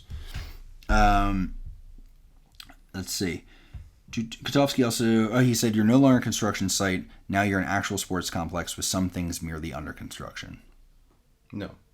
That would be a construction site, my friend. I don't know what to tell you on that one. Well, I can't pretend on that. And yes, and also like if you have a site that is not up and running in its full capacity for one of the sections because of construction, it's definitely construction. Yeah. Thank you. As for the Owls and hailstorm situation, Casey said the biggest issue is the number of fans, not the readiness of the playing field. If construction is still happening, that takes up space and presents safety risks with heavy machinery. But the fields themselves will be ready to host games regardless. Katovski also says multi-year contracts for major youth tournaments have already been signed, some starting as sooner or later, but he declined to name specific events. Notably, we have new timelines, which I believe is the article that we clicked on. Mm-hmm. Future Legends Field and Ticket Smarter Stadium, two separate things. There's two sort of stadium-esque things. There's Ticket Smarter Stadium, the main thing. There's a small one, Future Legends Field. They say the field is ready for the 2023 Owlz and Hailstorm seasons, likely with limited capacity. Full construction is anticipated for completion in the latter half of 2023. I will not harp on the fact that they said, or they only said COVID was why they didn't play in 2021. Shields Sports Center will feature 8 outdoor multi-purpose synthetic fields. That's nothing new on that one. Snow and construction backups delayed a fall 2022 opening this year, anticipated to be 2023. Is this supposed to be? I don't believe so. That's not the field? Maybe, huh? No. Maybe. No, that's the 3D rendering. Well, that's what I mean. Is that supposed to be the field? Yeah. Okay. Remember, the hotels are supposed to wrap around. Yep. On-site dorm, approaching completion for summer 2023. The restaurant lounge is connected to the indoor dome with windows. Indoor bubble, it's basically finished and open for play as of winter 2023. There are still remaining capacity limits due to parking and fire marshal approvals, but they are expected to resolve soon. In April, a Greeley Tribune article clarifies that the full ticket Smarter Stadium will not be ready for use this season. Casey Katovski says the realistic completion date for the ballpark is early 2024. As students of history will keep that in mind, as yet another year is about to go by without them having their stadium. All right, so picking things up with July, it's about possible to get some feedback about how the ballpark experience is going at what is eventually known here as Four Rivers Equipment Stadium. Okay. Generally, yeah, it's not great. Looking through chain link fence, poles all over the place. It's like behind home plate. Obviously, it's in a soccer configuration for those who can actually see this, but it's not ideal. Some people feel like the prices are too high. I feel like it's about above average, but for what this ballpark is, it's not great. Off the field, also not great. because August saw Future Legends getting sued by Adept Concrete Limited for over $600,000 of about $1 million that they had agreed to pay them. Adept claims it was subcontracted to perform concrete work at the Future Legends site. The original contract and change orders brought the total contract amount to in excess of $1 million. The lawsuit alleges Adept was paid for some of the work, but not all of it. So trouble's continuing to mount for Katovski. Before the year was over, the Harrington Inn that he owned up in Michigan had gone to auction and had a buyer lined up. So they continue to have things and properties slip away from him. That brings us to 2024.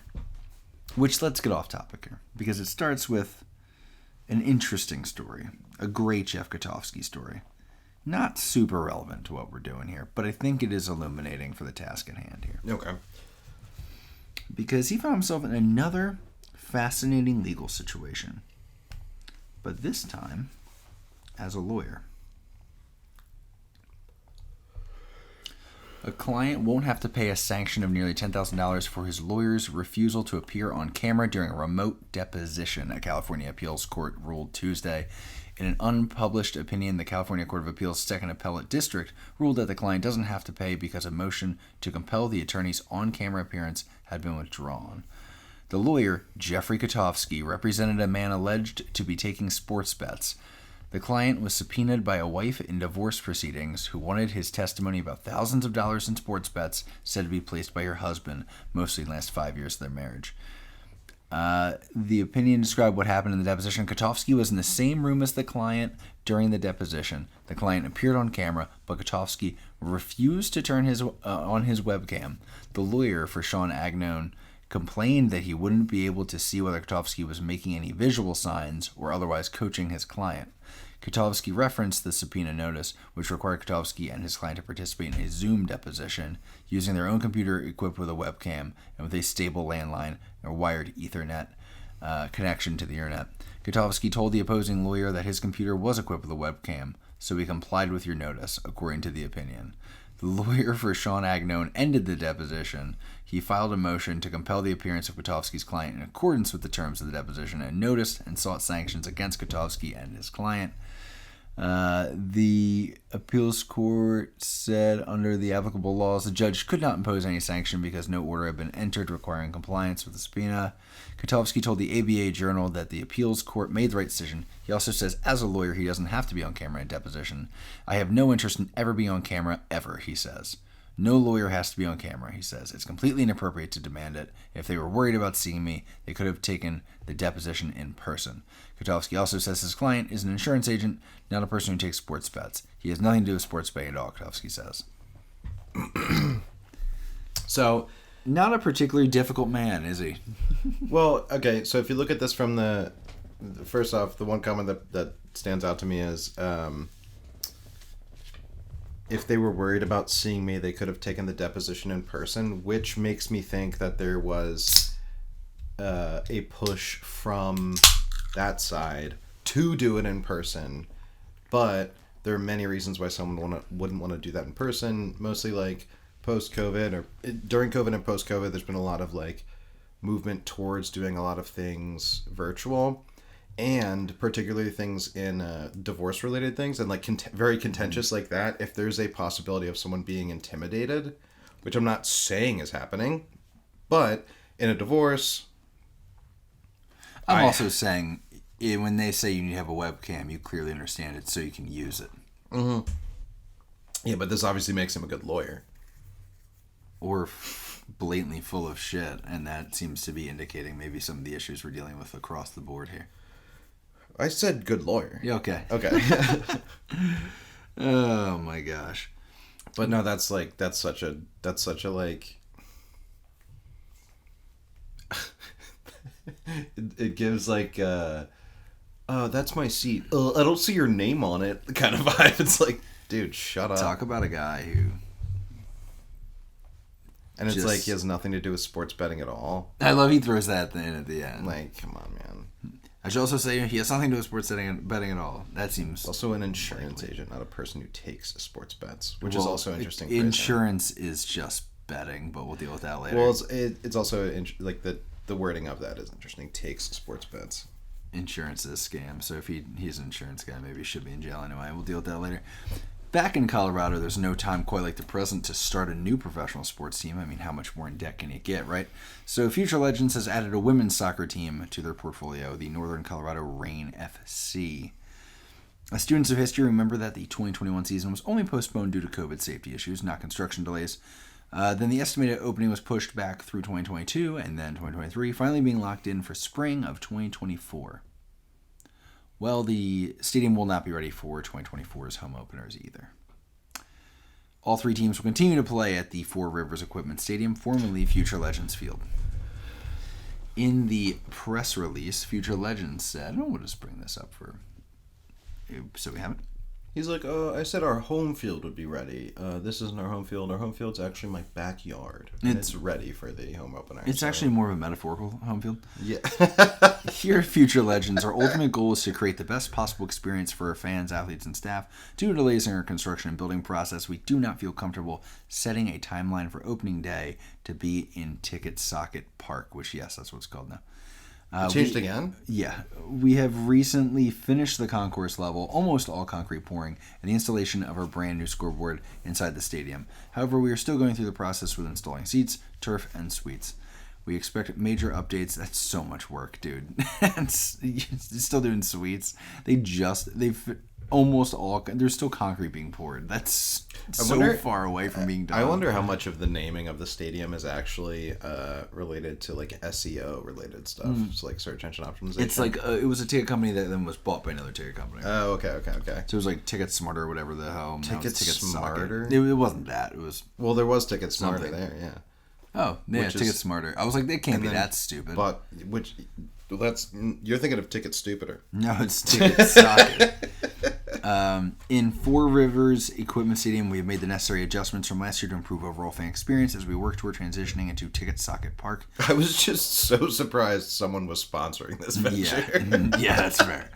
These updates include permanent upgraded restrooms, full concession offerings with adult beverages, enhanced storm shelter standing room experience, more kids/youth activities, in-game entertainment, and improved visibility behind the home plate and bleacher sections. It does remind me. I feel like there was a sketchy situation where like weather comes through because it is like rural Colorado, and it's like a bit of a way to get to like. It was one of the things where it's like, yeah, you just have to like get to your car, and it's like, well, where's the parking? And it's like not overly convenient or near. There's like we said there'd be parking associated with the. So you see what we're dealing with. And it's actually 4 miles from away. above. So this is the four whatever. These were all supposed to be fields? Yeah, dude, this is the stadium. Oh my god. Is that it now? Let's get a feel. This is probably. That looks like flat Earth. That's true. From. You're an idiot. That's so stupid. Actually, let's go with. It's not, but. Can I drop this anywhere? Oh my god, guys, we cannot. Let's see. I'm just trying throw to it in. Can you throw it in 3D? I'm just curious if we can get a date on any of this. Usually they'll throw a date in here. This is May 2024. So right about what we're talking about. Wow. What this like. There's your bubble. So yeah, not looking ready. There's turf pellets in there. Do you guys remember Fire Festival? Yeah, it's giving that energy, isn't it? Yeah, or that one con. We're just on Google Earth right now. Twitch people can't see, and just Twitch taking a quick into. look. But like you can see here is what we got with the same. We got the walls outlet, but like with the parking, a lot of the parking is like out here, so you can see why it's an issue if a storm comes. So yeah, a bit of a distance. So a month later, in April, Mike Tollin acquired full control of the Grand Junction Jackalopes as the reduction of Katovski's assets continued. Tollin is a 4-time Emmy Award winner and served as an executive producer on The Last Dance, a 10-part documentary series on Michael Jordan and the Chicago Bulls. He was also a producer on movies such as, ready for Whiplash here? Coach Carter, Radio, Big Fat Liar, and Wild Hogs. I do feel like that really took a tumble as we went down in quality. My take on Last Dance also is forever unimpressed. I didn't watch it. It like produced like alongside the athlete you're doing the documentary about. Oh yeah, it's gonna be real good. It's gonna be real honest and open. Anyway, where were we? No Ezra Edelman is the point. But we'll deal with that later. Talon said, I am so excited to be a part of the Grand Junction community and look forward to reinventing the Jackalopes Baseball Club to better serve the community by providing fun, affordable, family-friendly entertainment all summer long. I'm looking forward to connecting the Jackalopes to the fans and local businesses in a new way, and we're determined to make attending Jackalopes games this season a completely different experience. Mike Shapiro, Pioneer League president and father of the Jackalopes general manager, Harrison Shapiro, so we're seeing how that all works, is a close friend of Talon. We see how that works. On behalf of the Pioneer League, I couldn't be happier to have my dear friend Mike Talon assume ownership of the Jackalopes, said Pioneer Baseball League president Mike Shapiro. I know Mike will passionately and creatively revamp the club, not only as the treasured community asset it should be, but also bring a unique perspective to operating the team as a sports entertainment property. Let's remember all of that too, because I will not go fully in depth with it now, but I will point out that Jeff Katovski, about a year later, less than a year later, was threatening to leave the town, claiming he had suitors elsewhere unless they paid off some major expenses for him. So, not Katovski, Talon was in front of the Grand Junction City. So all that talk to be so like, he's in good standing. He's great. That one's great. May saw another lawsuit filed against Katovski, alleging that they hadn't paid a negotiated settlement from March. Sports courts of the Rockies alleged that future legends of Katovski failed to fulfill the promise of paying $425,000, which was already sort of worked out in that negotiated settlement that was meant to be paid in 2 installments. By April 1st, they had not paid one. They sort of immediately took action on that one. By June, that Ladies of the Maccabees building was up for auction after a tax foreclosure. Ladies of the Maccabees. Classic. A month later, a county judge had signed off on the sale of the St. Clair Inn, an additional vacant commercial property, so that one's gone too. By August, it was reported that the Future Legend Sports Complex was facing $13 million in outstanding liens on the property and $11.3 million in open legal claims in a variety of lawsuits. Windsor officials were quick to point out that the town has no business relationship with Jeff Katovski outside of running a few recreational programs. Wow. Quote, for us, this whole deal. This is where quotes get so good. This is Shane Hale again, the Windsor town manager. For us, this whole deal, there's 2 aspects. One aspect is the economic development side, the tourist attraction of the minor league sports teams, hotels, commercial, all those things are really positive. But the town board was clear when we first entered into this agreement. We also need to maintain recreation facilities for the public. Clearly everyone's aware that there are things going on in the background. I can't speak to that. We're in constant conversations with Katovski and spoke to him just a couple days ago, and he has a plan, a path to get things going again, and we'll see where that goes. We're obviously monitoring and watching it. Imagine quite an endorsement. We'll see where that goes. Imagine like running a town. Yes. And then, I'm not saying this is what's happening or what happened, but imagine running a town and you like feel connected to this small town. You feel like involved in it. You're in the higher ups of like, let's keep this town working. Mm-hmm. And then someone comes in with very grandiose ideas and makes a lot of promises, makes a lot of conjecture of these different things, and then just like fucks it all. Yeah. And you're just like, yeah, you fucked my town. Yeah. So bad. Yeah. And it's not little. Like, it's a pretty big area. And not a big town. That's just so sad. And it's and that's why I went all the way back to the beginning on this, to be like, this has been an ongoing thing. Like, they've been trying to get this done for, like, even years before he was involved. And here's Katovski, the same guy who said, something along the lines of, when I say I'm going to do things, it gets done my way. The tone now is, Katovski wouldn't speak to the many lawsuits or financial issues he may be facing. Quote, we understand what needs to get done. We'll get it done, and everyone will be proud, and we'll see lots of smiling kids' faces. That's the idea. This is taking on that war movie guy, buddy in the trenches. He's hit, and he's doing that thing of like, when we get back, we'll walk in the fields like we used to. It's like, yeah, man, we will for sure. And we'll see Marianne and you're gonna get married to her. It's giving of Mice and Men. Oh, it is giving that, isn't it? Where it's just like, put the rabbit down. do Jeff. I get to pet the rabbits? And he's just like, yeah, you're gonna pet them all. And just like pop pop. The town of Windsor has only extended the welcome mat for another 3 months at this point. Wow, that's officials have spent the last year working with Katovski to bring the complex up to standards in which they feel are safe for the public. I wonder how many times like they've tried to set meetings and it's just like not. Oh, he feels like a no-show guy, but that's just on vibe. That's just vibe related. I'm just curious. The facility's temporary occupancy permits are just that. They were due to expire in July, but Windsor Planning Director Scott Ballstad had said the town opted to give them the extra time to fix the many concerns on the site. The clock is ticking. Among the many claims against the Future Legends is a claim for non-payment for over $41,000 in services from like Sisu Therapy, I think it's pronounced, for sports medicine, athletic training, and occupational therapy. Just getting sort of a glimpse into what the feel is here. I don't want to go too in the weeds, but like kind of gives you a vibe of what's going on. Katovski claims that Sisu breached the contract and didn't act in good faith.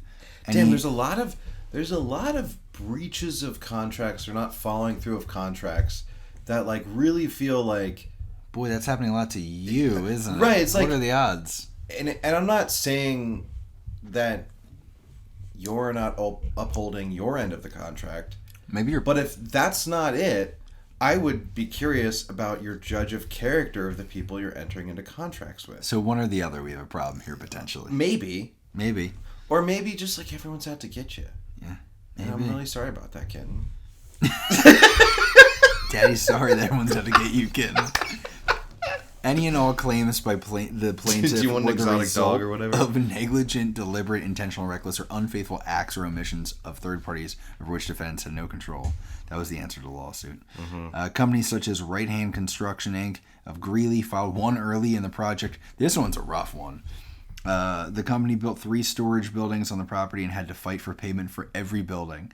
I got paid until the 3rd building, which I knew was going to happen, said Dick Shantz, president of Right Hand. By the way, don't be right hand dick. That's a tough naming situation there, but I appreciate that he's talking about what's going on here. He'd string me along, and I'd start the next one without getting paid for the last one, but I needed the money. He said he had his crews work overtime to get the buildings done. The 3rd is not finished. And he even agreed to do extra work for which he said he didn't get paid. Shantz said he never met Katovski in person, but his demeanor is not nice. In one email dated June 23, 2023, in response to Shantz demanding payment, Katovski wrote, I look at this a simple way. We have paid you well in excess of the amount of work that you have done. If you go out and continue to work, you will continue to get paid. I'm not going to continue to stay ahead of you when you are not working. You have broken too many promises. We can do this the easy way or the hard way. You can go out, start working, and start getting paid for the work that you do. The other choice is that I can call our legal counsel, and you can call yours, and we can get into a legal battle. I will have another company finish the work, charge you back for it, and you'll end up writing me a check, or I'll put you out of business. It's completely up to you. Man. Seems like a big community guy to me. Well, it doesn't. That doesn't sound like a threat. That sounds like someone who's really, really comfortable utilizing the skills that they've learned. Mm-hmm. And perhaps an associated ego and attitude that may have been built around being a lawyer. Conor McGregor throwing hands at all of his problems. Yeah, like all of his relationships. By the way, I'm not naming any source in this. The reason I am not doing a lot of my own deep dive reporting is because nobody wants to go on the record because they're like scared of him. Like literally. Like I've had multiple people who are like, do not say my name. So that's who we're dealing with in this situation. I think that's a stand-up attitude. It's great. When everyone else is beaten into sitting down. Yeah. He finishes this by saying, let's do this the easy way. Go to work and get paid. It's what I want and what you want. Do not make me make the next phone call. Shantz said at this point he has nothing to lose by speaking up. In fact, he has wondered why it took so long for this issue to go public. There's a lot of that, and we can kind of tell why. I've worked for Hensel Phelps, which is huge and no problems at all. I get paid within 3 days, Shantz said. I've worked for Ames, municipalities, the city of Loveland, and I've never run into this. Speaking personally, I mean, I've worked with teams that don't pay their bills. Like, it is that most people, like, they're a professional baseball team. Like, they're a sports team. Like, you kind of think of it as something maybe it's not. And you're like, you know, you think maybe you're the only one. And then, like, it takes a couple conversations where, like, people be like, wait a minute. Yeah. Meanwhile, Future Legends is struggling to keep up their occupancy permits, by the way, because they got issues that are cited, which are all over the place. Got like ongoing use of narrow access roads that weren't designed or approved or lighted for like actual permanent usage. No secondary like maintenance roads It feels like every time something comes up, they're like, "Well, we can't really keep doing that," and he's just like, "Do it anyway," and it's like, well, it works for now. Well, everything is temporary because it's going to be fine in the end, in theory. It feels very like pick any villain from Star Wars, and they're just like, "Oh, Lord Vader, we can't fire the Death Star because we haven't killed enough orphans and charged the laser." And he's like, "Do it anyway." And they're like, "All right." And then it blows up, and they're like, "What happened?" What's the meme? Well, nevertheless. Yeah. There's no secondary access using only one public access point. There's like basically the route through construction zones does not suffice for secondary access. There's open trenches and construction areas that are accessible to the public. Ongoing use of porta toilets, opening with little to no progress on permanent restrooms in the past 6 months. Accumulation of trash and debris on site and infrequent servicing of the porta potties. And the collegiate field still is utilizing parking areas with single lift of asphalt, not meeting town standards. Fields to the west and south of the collegiate field still are under construction, open to trespass. These construction zones are in high traffic areas and present an attractive nuisance to children coming to the site. Still utilizing generator power for lighting, which is insanity, by the way. Operations on generator power was allowed on a temporary basis, not to open facility. Was allowed on a temporary basis to open the facility, but needs to be converted to a permanent power. Like it feels like there's a lot of like, oh, that'll work for now, and then he's just doing it until. It does feel very like Fire Festival. No date listed. And also, it's not orphans; it is kyber crystals. I know that much. Surely, yeah. We have reached, and this is one of our last deep dives because we're going to start ripping through because this is going to kind of be the final outline of what's happening here, and then we're going to go rapid fire kind of what's been going on over the past 6 months. Okay. Because we've hit my favorite article title from, again, the talented Miles Blumhart. Field of Schemes. That's a good name. Windsor Sports Complex on shaky ground due to litany of legal issues. Of course. So the summary kind of goes like this. 5 years after the groundbreaking, we know all this. They're mired in legal issues and unfulfilled promises. Some of the planned structures and fields at Future Legends Sports Complex have been completed, but construction on many of the project's main proposed facilities has either not started or is partially complete. Construction's at a standstill for months as the developers battle lawsuits and liens. Windsor Town Manager Shane Hale tells the Coloradoan, "The project is not where we would like it, and we would like to see it going a lot better than it is right now." Shane, there you go. But at the end of the day, there has been a lot of private assets spent on this development. With the amount of money invested, it is hard to think there won't be long-term positives, even though the road has been a lot harder and slower than we would have liked. That's a crazy line. Hold on. It's crazier. And I have to think they're aware of what was going on. Well, when you consider St. Clair and all that stuff just got auctioned off after all the money that just got pushed into it. It's hard to think is that feels like it's not saying. It feels like it could also be reframed in the sense of like evidence points to the contrary of, but you're saying, man, it really would make sense if this actually paid off. I know. You're not saying but also, it does feel like he's saying like it's pointing like private investment, but it's like not like how much of that's from Katovski and how much is from like lenders. So it's like it's not lenders holding up the project, other than the fact they're putting. Well, now they are, but it's not the reason it's not getting done. Hale met with the project's co-founder Jeff Katovski last week. Katovski assured him a new general contractor is being secured, and that Katovski was meeting with lenders to get the project going again. Yeah, there you go. Now you're getting it. Hale pointed out the town does not have a business relationship. I love every time. They're like, we do not have a business relationship with this man. Only relationship regarding the use of athletic fields.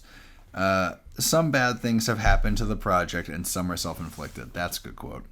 Jeff Katovski says, "We have a new general contractor and we're ramping back up and we will get started with construction. I expect that to happen in the next couple of weeks. As a reminder, this, for our students of history, is August 26th of 2024. The Coloradoan arranged a tour of the park with Casey Katovski, something they had done in past years. 1 week later, on August 13th, he canceled on the tour. He texted that he would be unavailable for the foreseeable future, which is always a good sign. The Coloradoan asked again on August 21st, but received no answer. The major construction delays have continued with constant missed deadlines. It kind of goes back in time here, so I'm not going to go over all of it. I'm trying to see if there's anything new. Just a couple things I guess are noteworthy. In July of 2022, if we look back in time, the Katovskis, again, were confident that at least the project's main 6,500-seat stadium would be fully operational and open by April 2023. They both said 100% confident in that. Of course, it is now mid to late 2024 at this point, and it's not open yet. I think, can we pull up the definition of confident? Because I feel like that's been thrown around a lot, and I don't know. Maybe I don't know the actual definition of that. I 100% believe it, I think is what they actually mean. And in March 26, 2024 story... Or I 100% think you'll believe it. Future Legends announced the primary 6,500-seat stadium would not be ready until at least the middle end of the 2024 seasons. That didn't happen either. Teams once again played home games in 2024 at the adjacent stadium, the Four Rivers Equipment Stadium. The move isn't looking likely anytime soon. The stadium has largely only consisted of a concrete wall, which we can see here. It's my favorite concrete wall. Of a concrete wall around the home plate and infield foul lines, supported by braces since at least 2022. A large dirt pile covered with weeds sits in the middle of where the infield should be. Yeah, that seems right. There has been no additional construction evidence in recent years, according to photos. In a Coloradoan story in December 1st of 2021, Katovski announced a dual-branded Hilton Garden Inn in Hampton by Hilton were expected to open at the future Legend Sports Complex. There has been no construction on the hotels or any commercial retail sites on the property. The shell of the 70,000 square foot multi-story athletic dorm with 64 rooms that can house nearly 1,000 athletes and coaches is mostly constructed. Plywood covers some of the windows. I think that might be here. I think it's here. I don't know. Tough to pin down. Many of the proposed athletic fields either haven't started or are under some degree of construction. Weeds, construction fencing, and building materials are prevalent among unfinished sections of the complex. It'd really suck if there was like a crazy fire. Dude, I'm sure somebody's watching. I'm sure now. I will tell you now it's being watched. Yeah. But then, and then also it's like it feels like, and I work with a lot of. That's a joke, obviously. I work with a lot of very specific type of people. Yes. And it feels very similar to like when someone's constantly getting a loan to pay another loan to get another loan to pay like a sports debt or something. Yeah. Like it just feels like that. Yeah. Where they're just like you're so in over your head right now that you can't stop. As of August 22, there was no machinery or equipment to construct buildings or fields on the property. So there's like not even like the charade of stuff happening. Wait, from August 2022? No, of August 22 of 2024. I said that poorly. It's a bad day for me. Shane Hale would not speculate on the risk of the project failing under the current direction of Katovski and Spielborgs. He believes the project will be completed by the current developers or some other group because of the financial investment in place. If the current development group is not able to financially make the project work, it is unlikely the town would want the 50 acres of land given to the developers for athletic facilities and commercial retail back. The town wants to see the land developed and generate tax revenue and whatever developer finishes the project. Quote, the bones are there for long-term success. The town does have options for securing the land on which some athletic fields dedicated for use by Windsor residents sit, should the current project fail. Town of Windsor attorney Dan Money, great name. The only potential legal issues the town foresees is with liens on the 50 acres that includes the Diamond Valley. So their concern is that they can't just take back the 50 acres they gave them because now there's like other liens on that, so it's going to be complicated. I understand that. The town will need to advise the court its interest in assuring the continued use of those athletic facilities as part of a town's recreation sports programming, no matter who develops the project. So actually here, this might give us a good look here. Of course, this is not going to be the best audio content, but this is going to give you a look at, in August, what this was looking like. That's good. Yeah, so that's scoreboard That's in the fine. weeds. Fenced off, no public access, looking great. Fences around the bubble. So the bubble's not even in use? The bubble is in use, but there's still construction fencing everywhere. It's the little thing of the dome entrance. There you go. I wonder. Fenced off. Unfinished construction seen at Future Legend Sports Complex. I Yeah. wonder if a lot of the construction fencing was like something as silly as, oh, well, that was the last contractor's fencing. It could even Yeah. be. like Just concrete or honestly, at walls. this point, that's the next contractor's fencing. Yeah, really. Yeah. So we kind of get the vibe here on these pictures. What we're It'd dealing be a great with. place to like. I'm not Be saying homeless this, as all hell. but there's that. Like you could like you could probably Do a little solve stealth camping. do a couple Where's Steve Wallace at? couple homes for the homeless, and then or even like some kids smoking weed there and do some graffiti. Yeah, man, it's a place to be. 68 fields for baseball. All right, here's the big one. That's so many baseball fields. Yeah, it's a lot, man. September 10th, 2024. Judge places the Windsor Sports Complex in receivership after loans go unpaid. Weld County District Judge placed portions of the financially beleaguered, Windsor venue under receivership this month. We've been over what receivership means, so we don't need to deep dive that. Yeah. The order by Weld District Judge Shannon Lyons was signed September 3rd and took effect immediately according to court docs. The order removed Jeff Katovski and his ownership team from operations of portions of the 100-acre sports complex and appointed Cords and Company of Denver as the receiver. The move came after Katovski failed to make payments on 6 loans, originally totaling nearly $47 million to U.S. Eagle Federal Credit Union in Albuquerque, New Mexico. The credit union filed court documents August 3rd to foreclose on the loans for construction of the company's multi-sport dome, team dorm, and stadium. The highlights of what the order allows Cords and Company to do include taking physical possession of, managing, operating, and protecting the property owned or held by the borrower and personal property used or associated regardless of where such property is located, with approval of the lender to hire one or more contractors to complete construction of any buildings, landscaping, or infrastructure, to retain, hire, and terminate property management personnel. Katovski told the Colorado on August 21st they had a new, quote, general contractor. We're ramping back up, and we'll get started with construction. I expect it to happen the next couple of weeks. So that seems unlikely. I mean, okay, so in the defense, Yes. define week. Because a week... No, you're right. It was like days before. It was 5 days before. Well, right. A week could be anything. Depends on the culture Sure. and like Well, where I'm the saying it's planet on unlikely which you 'cause, live. You can't do that anymore. Like, It ain't your property no more, buddy. well, you know what? I guess you could say anything at that point. Oh, that ain't your property. That was Maybe weeks on are like September 45 years 10th. long. 2 days later, Michael L. Staheli of Cords and Company, who was appointed the receiver of properties, he said he is fact-finding at present. He has not yet determined which direction he will take to move the properties forward. I'm meeting with different parties, and I need to take this information and see what makes sense to me and visit with the secured creditor and see what they want to do and come up with a plan. This is either the wet dream of a company that takes is like a receiver, or it's the worst nightmare of them. I don't know on that one. Oh, here's a drama one. Next week, Future Legends owner Jeff Katovski claims in a legal filing that a lender suing for non-payment of $45 million in loans conspired with the project's general contractor to put Future Legends in financial distress. So he's been very conspiratorial about things throughout this process. Wow, that's so messed up. Because he's been like, there.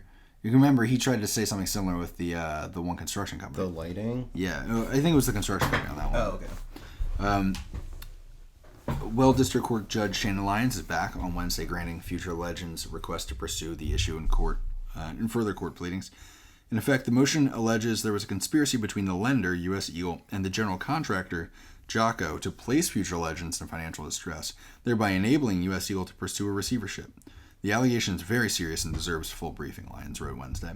The rest of the pleading alleges that Jocko General Contractor, Inc. failed to adhere to a master contractor agreement. Katovski would not reveal evidence of the alleged conspiracy when contacted by phone Thursday. He said he and his attorney were working on a briefing to that effect and would file it most likely next week. It's a substantial amount of paperwork, Katovski said. Oh, sure. The complex is composed, we don't need to go into that, we already know. It's like 7 years of paperwork, I'm sure. Katovski said he had... No need to go through the whole background here. Let's see, Jocko. Okay, this is where it really got to it, and we'll just do this one quick. Future Legends alleges in the most recent court filing that Jocko, as general contractor on the project, violated the master agreement they both signed. They say Jocko would defend Future Legends in the event that liens were filed against it, and Jocko is obligated to pay any liens filed during its governance of the project with either a bond or collateral held by a bank, which I'm going to step in and say that's not how that works. I'm just going to tell you that. Mm-hmm.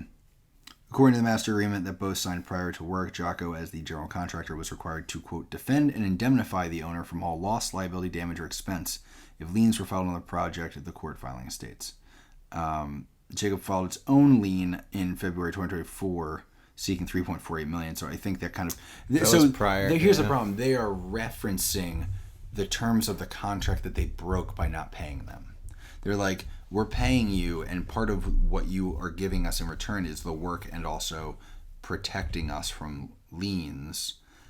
And then they are not paying them and still expecting them to protect them from liens. That's implicit to a contract, though, right? Like, I don't really know a lot about contracts, but, like, it's like, if you follow the contract, then, yeah, liens won't happen, or, like, a lawsuit won't happen because you've done what you said you were going to do. From both sides of a contract, for sure. Like, I don't know, you don't need to say that. Like, you don't need to say, like, oh, by signing this contract, you also, They get very much into the legal weeds here. I'm not going to go into it. There's a lot of sort of eye roll inducing stuff, but that's not even anything I'm going to dig into right now. Point is, they're fighting back and forth in court. Future Legends cross claim. Nope, we're all good on that one. So, Future Legends asked the judge to remove the receiver to avoid potential bankruptcy. This is where we can tell it's desperate, and we're getting to the end game here. The owner of the embattled Future Legends sports complex is requesting that a receiver appointed to take over portions of the project be removed before his presence and, quote, incompetence pushes the project into bankruptcy. I will once again remind you, Katovski is incompetent. In a 33-page court filing this week, Future Legends owner Jeff Katovski requested that Well District Court Judge Shannon Lyons rescind the order to put the complex under receivership. Katovski's filing states that the receiver has no idea how to run a business like Future Legends, and his presence could jeopardize plans for future funding of the project to pay off its bills. I will once again point out that I'm not sure that Jeff Katovski has any idea how to run this. The filing states Future Legends business is highly complex and specialized, and it is not a simple business where an outsider can step in and smoothly transition operations. Running a multifaceted youth and pro sports facility with dozens of events weekly involving thousands of children and their parents is a specialty. It is complicated, requires planning, as most events book a year in advance. Has that even happened? What? The thousands weekly? I don't know to what extent. They do claim to have 100 future booked contracts for hundreds upon hundreds of events, and specialty training and expertise. Once it's ready.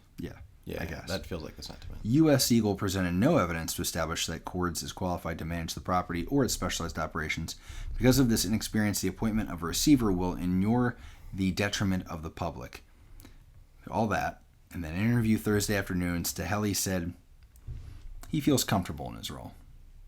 Our company has been involved in over 500 receiverships across numerous industries, and I've been involved in over 100. It is true this is a specialized business, but I would hire a manager who has experience in managing a sports venue such as this, and I'm in the process of interviewing 2 of them. I'm comfortable that whoever I decide to hire would do a good job managing the business. That is so funny. I'm sorry, that's funny that Katovski's like, they don't know what they're doing. They're not experts in this. And he's like, yeah, I'm in the process of hiring a couple experts in this. Anyway, thank you for your concern, though. Yeah. Appreciate that. And again, the basically saying I'm an expert in this, which is simply shocking if that's the case from Katovski. But we could always use more experts. Sure. The filing the franchise agreements of the 2 hotels are also in jeopardy. That came out at some point here. Yeah, so it's a mess. The filing states Future Legends is worth about $400 million, and that Katovski is in the middle of securing a loan with Pro Players Holdings LLC and Phoenix Capital for $260 million to cover the U.S. Eagle loan and pay off the many liens on the property. Oh, yeah. Get a loan, pay off a loan. Yeah, so that's kind of how that's going. There's more on that story. We don't need any more, though. We get the gist. Oh, we have a response on the... Oh, the response from Jocko generally was in response to the conspiracy allegations. They were like, yeah, well, there's no conspiracy because there's no contract because you didn't pay us. Like, Future Legends receiver... Oh, this is... Okay, here we go. Now, this is where it begins to finally hit, right? Future Legends receiver now has gotten a chance to check the place out. And he goes, not great. The state of the Future Legends complex in Windsor is in general mismanagement, neglect, and disrepair with a long list of unpaid bills, including insurance on the facility that continues to host multiple child athletes daily, according to the court-appointed receiver on the property. Staley delivered his first report on the conditions of Future Legends properties that he was appointed to manage: the dome and clubhouse, the unfinished arena, and the unfinished dorms. But in his first month on the job has apparently been replete with demands for unpaid bills from vendors, suppliers, and even Weld County government for unpaid taxes.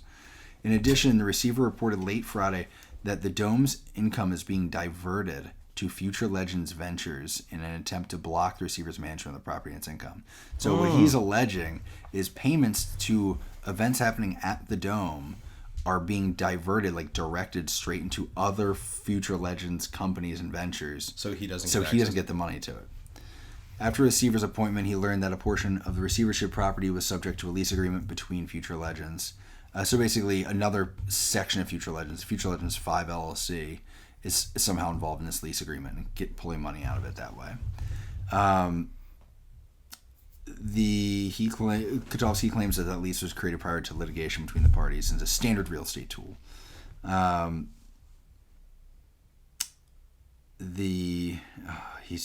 trying to like cut through there. This could get really long, so I'm trying not to do that.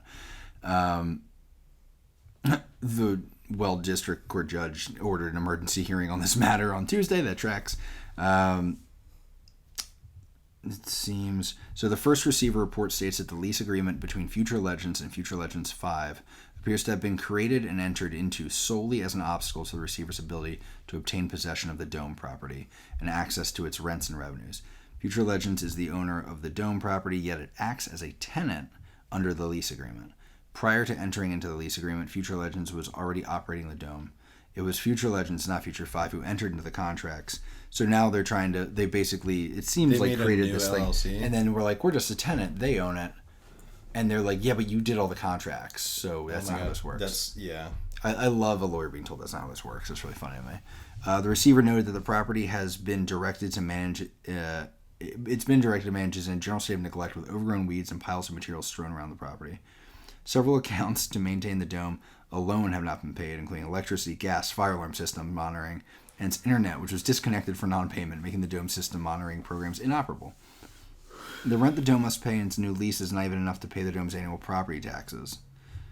Since his appointment, the receiver has received demands for payment and outstanding bills that are not within the authority of the receivership, including, like $1.1 million in property taxes to Weld County, FNBO Bank on overdrawn accounts, like up to like over $100,000. So it's crazy. It's so much. Dude, I would love to see the total amount. It's like a lot. The negative, you know, it's like so just much, that's like imaginary money. It's crazy.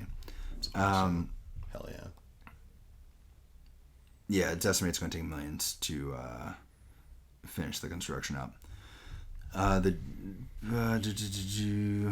Dude, they can make a ton of jobs paying people to clear out the junk that is that whole place. Right. Most troubling is that Future Legends allowed its property insurance and general liability insurance coverage to be terminated for non-payment while continuing to host daily sporting events in the dome attended by hundreds of children, teens, and adults. Yes, yeah. You saw that, yeah. There's a clubhouse attached to the dome which still needs to be finished. It's just crazy. So I'm not trying to hit all that, but there you go. Windsor's Future Legends Sports Complex developers file for bankruptcy finally, October 16th. Developers of the Future Legends Sports Complex in Windsor filed for Chapter 11 bankruptcy. Bankruptcy was filed on October 14th, but the drama's not done there, so the quick version, and I think we see it. We've established the pattern. I don't really need to get too far into it here, but we'll sort of cycle back to what happened over the past 10 days. So we're going to sort of hit the gas and accelerate through some things. So here's basically the headlines.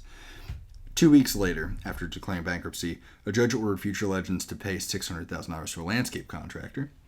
3 days after that, a bankruptcy judge stopped Windsor's attempt to shut down Future Legends. Katovski says he has $300 million secured. The judge puts a 2-week pause on town action to not renew temporary occupancy permits.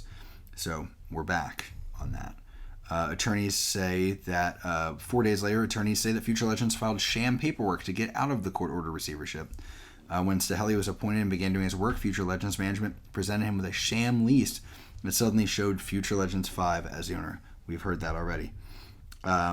Future Legends secured a restraining order preventing banks from repossessing vehicles that same week.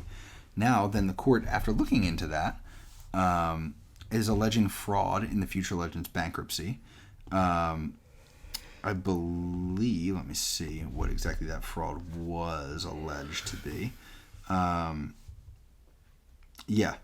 Basically saying Katovski is saying that he is engaged in a myriad of strategic moves, or lenders seeking to collect more than $45 million in loans to Future Legends and its owner Katovski, and is alleging that they've engaged in strategic moves to avoid payment, including that false paperwork situation. A bankruptcy judge is looking for more information on that loan, because all of a sudden they're like, okay, the $300 million loan, where is that? How is that? Because we're giving you, we're giving you permission to continue on as a business here because you have $300 million secured, but where is that?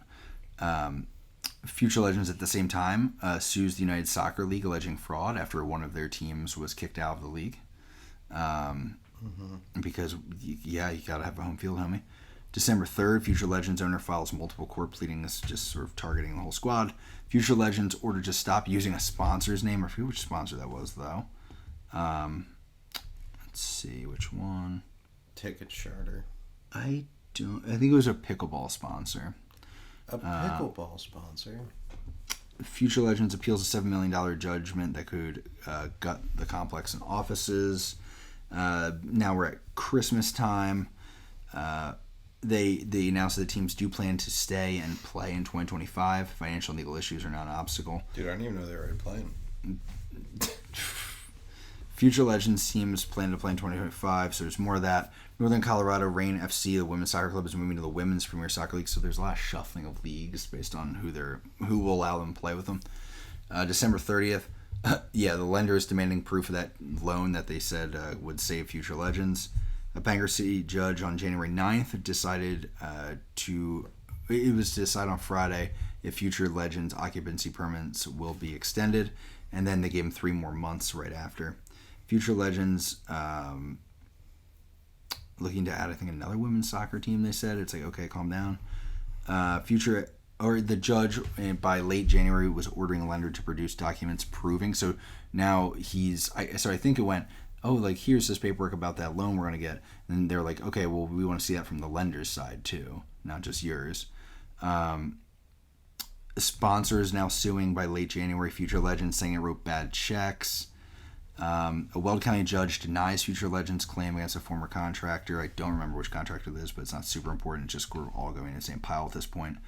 Let's see. By February 13th, debts were still unsatisfied, so they're not going in the right direction whatsoever. I guess with the name of Future Legends, it doesn't necessarily mean it's going to be like a good legend. Right. The Hailstorm team is going... they're merging with another team in Next Pro League, so that's going great apparently. The second creditor fills a request to dismiss the future. So multiple people are trying to get them to dismiss the Future Legends bankruptcy claim. Future Legends settled with a creditor. The other soccer team, they're in a weird league. So basically it's all just sort of slowly unraveling. We're into April. A judge dismisses the Future Legends bankruptcy case, so good luck with that one. Now you don't have the bankruptcy case, so you're going to have to pay all that back. Katovski sues Windsor to retain his permits. A judge did extend the occupancy permits for 8 days, from April 18th to April 26th. And then Windsor, just on the 28th, was a busy day. That was now 2 days ago. Because Windsor shut down a lot of activities. The closure impacts youth sports practices and games in the Dome, public access to pickleball courts, and practices and games by its minor league baseball and soccer stadiums. We've worked closely with Future Legends over the past several years, but it's our sincere hope they will take necessary steps forward in compliance. There was all safety concerns causing them to shut this stuff down. Safety probably being like they didn't pay their liability insurance, and right? like all this other shit. Yeah, he was failing. Court records show the town of Windsor cited issues of inadequate lighting, dangerous unfenced areas, and portable toilets left unclean and overflowing with human waste repeatedly left unaddressed by Katovski. The town of Windsor also noted that a young girl fell on an uneven floor tile February 3rd and suffered a compound fracture of her wrist, bad, during basketball drills in the Dome, and its rebuttal to Katovski's lawsuit seeking to continue the temporary certificate of occupancy. The town claims Windsor citizens were complaining. The town's former recreation facilities have fallen into disrepair and are deteriorating under the management of Future Legends. Future Legends continue to appeal. They sue Windsor to extend the occupancy permits. By May 6th, Windsor accuses Future Legends of unpaid bills and delay tactics. A court rejected on May 19th the Future Legends' latest legal moves against Windsor. And today, a court blocked use of Future Legends' dome and stadium. Dude, I'm so fascinated by like how far could you continue to like countersue until you can just like until the day that you just die. Like, I mean, isn't that what probably he's like seems to be the plan? Like, that's so crazy. Just like it's like a paperwork barrier to anything actually ever happening. Yeah, essentially. Let me pull it here. That brings us to this season. This season's been an interesting one. Yeah, the home opener's on the moon. Well, and the dude with the hot dogs is still our main sponsor. So the Pioneer League scheduling is a mystery. This season was set to start with 12 games between Northern Colorado and the Rocky Mountain Vibes. 6 at the Rocky Mountain Stadium, 6 at Northern Colorado. Mm-hmm. This is how the year began. Rocky Mountain won game 1, 15-3. They won game 2, 25-7. They won game 3, 10-9. Okay. They won game 4, 21-0. So there seem to be some issues. Then, and this would pique my interest because I've been assembling this story and then kind of sitting on it for a while. On May 24th, which was Saturday, 2 games get played. Doubleheader, previously unannounced. Northern Colorado loses game 1, 9-8. They lose game 2, 23-2, to drop to 0-6. However, they were the home game in one of these games. Then they played 2 again the next day, though the second game was suspended, I believe, due to weather. Are they just like getting ticket sales out there? So, they were the home team, but they were at Rocky Mountain still. But they played as the home team. Yeah. Then, they had an off day on the 26th, the Monday. Mm-hmm. Tuesday's game postponed. Wednesday's game postponed. Thursday's game postponed. And then it was announced, if I can pull it. Let's see. I can find the exact phrase. I looked for my phone as if it's not actively recording, so that's unfortunate for me. I believe the announcement was that they would also be playing games elsewhere coming up. And that is when people started to go, can you not get into your stadium, friends? And guess what? Then that is where we get to today's article about them not being able to use their ballpark. And I think that is what is going to get us to our main point here. Jeff Katovski. I dragged you through the St. Clair drama. They're going to be playing, by the way, at City Park Field in Fort Collins, so we'll pull that too. But Jeff Katovski, I went through the whole St. Clair drama because I wanted to establish a pattern of, it's not my fault, it's this, it's not my fault, it's that. It just seems to be an established thing. I think it's a pattern of being a visionary. Whatever that vision is, I don't know, but Well, what really drives me nuts now, and this is where I think it's clear to anybody listening to this that maybe not everything in this is his fault. I think that's fair to say. Yeah. COVID was brutal. He was heavy in hospitality and real estate, and that was a bad time for that. However, there's been a lot that's happened since then that was not necessary. And it seemed to be prior to overconfidence in yourself that this will work out if I just keep doubling down. And that's not how that works. So that's where oh, look, we're basically back where they were before going to Future Legends. So that's great. I like that park. No, it's a vibe for sure, man. No, I think it's I think that's worth $4 billion or how much ever. But where I get frustrated, here's can I put you in a position here as we close this out? Of course. You are the commissioner of the Pioneer League. Yeah. Okay. Range this Riders. has been going on. Sorry, for now years. The bankruptcy is already happening. Mm-hmm. Do you let them get to this home opener date? No, I give the wins to Glacier. No, but like, I know there's complications here. But am I weird out to be am I crazy to be the one in the room going, the Pioneer League? How do you let this ride? Yeah, just like shut it down. Just like let it die. Just say you need to take a year, and I think the way to maybe go about it is you go to Windsor and say, this is not going to work. Like we're not. You trying to bring people into this ballpark is not going to work. Us trying to make this happen is not going to work. We will redistribute players from this team onto other rosters. We will come back to you in a year and we'll discuss what's going on, or in the off season, and we'll discuss whether you're playing next year. Now here's the problem: it's a little late in the game. Can't redo the schedule. I mean, I guess you can, but 11 teams in a baseball league doesn't work. Because somebody's going to have 3 to 6 days in a row where they don't have an opponent. It doesn't, but then it's like, just fucking figure it out. Like, I don't know. When it comes to stuff like that, I don't know. Do you want one team just screwing an entire league? And that's the thing. And it's not even fans, because, I mean, what fans are there at this point? But also, they're not even playing their stadium, so. Or even like the people that like really want it to work out, like maybe the few that are like that and want it, like that's nothing that, I don't know, it's not their fault. And also stop putting them through it. Like stop giving them hope. Don't, as an organization, give them hope that this is okay. Yeah, and that's. It's a crazy bit of. I don't even know. I don't know who's the craziest in this thing.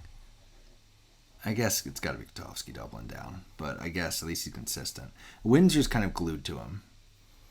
Right. Now, and here's the thing, and cutting a team isn't easy. I mean, I'm saying that's the problem, is you'd have to do some sort of travel team, which Pioneer League is the worst travel league maybe in indie ball. Could they just pull like another team from somewhere And that's the question. So they were already sort of finessing some things out in California, which are barely working. Or could they consolidate those players and some other players from the other teams into a new thing? I don't know. Like an expansion? No, maybe. But it's also, do you want to find a place to host? Now, the problem is, like, I think Pueblo is probably on deck, because I think that's what Grand Junction was hinting at when they were like, we got somewhere else we can go. Yeah. Because they already had discussions about Orem. Mm-hmm. I think, however, from what I hear, Pueblo is not an acceptable destination. Like, it's not good, but it's obviously better than nothing. Mm-hmm. So maybe there's that. I wouldn't be surprised if just a bunch of owners in the league have to band together to pay some bills to get a temporary location going, keep the team afloat. For 1 year. Once you have a team collapse, it's a mess, because now there's gaps in the schedule and all that. I mean, yeah, but what would that be? Just another loan? Like, no, I'm saying they're not helping Katovski out. It's almost like the league, right? A collective, a collective investment into just finishing out the season. Yeah. So the question is, how do you? If you're running it, what's your solution here?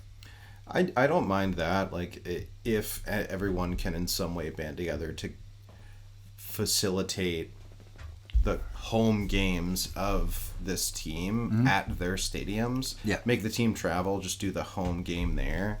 Like, I don't know, like it maybe it would help out the teams that are, whose stadium it is. Like, it would help with ticket sales, another game in the stadium. Yeah.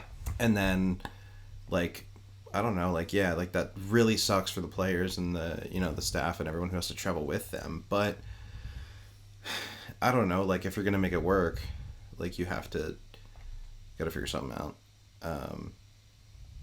And that might be a net positive in regards to... This is a yellow fence top field. It's a little league, like a middle school field. Yeah. I mean, yeah, like it's... I say, yeah, without thinking much into it, just make them travel to you, call it a home game for the sake of, I don't know, stats and also whatever. And then just, like, you sell more tickets for your team, basically. Like, yeah, I guess, what else are you going to do? Yeah, I mean, other indie ball teams have done the travel team before. It's not pretty.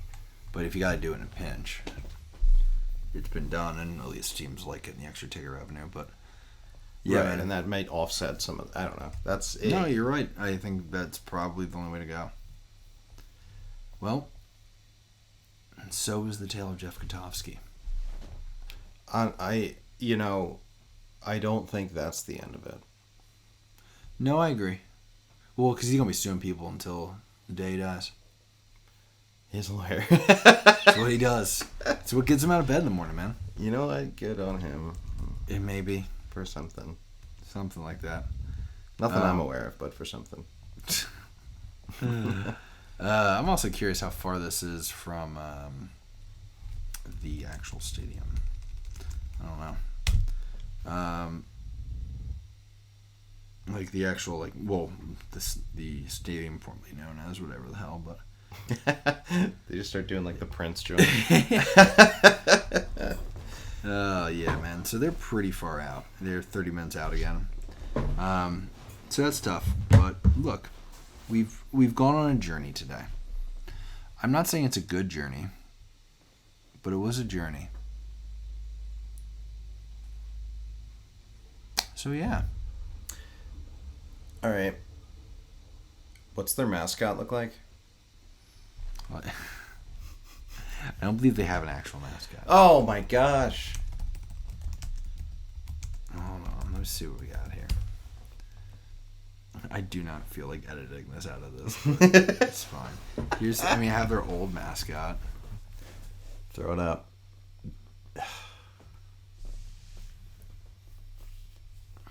Pass.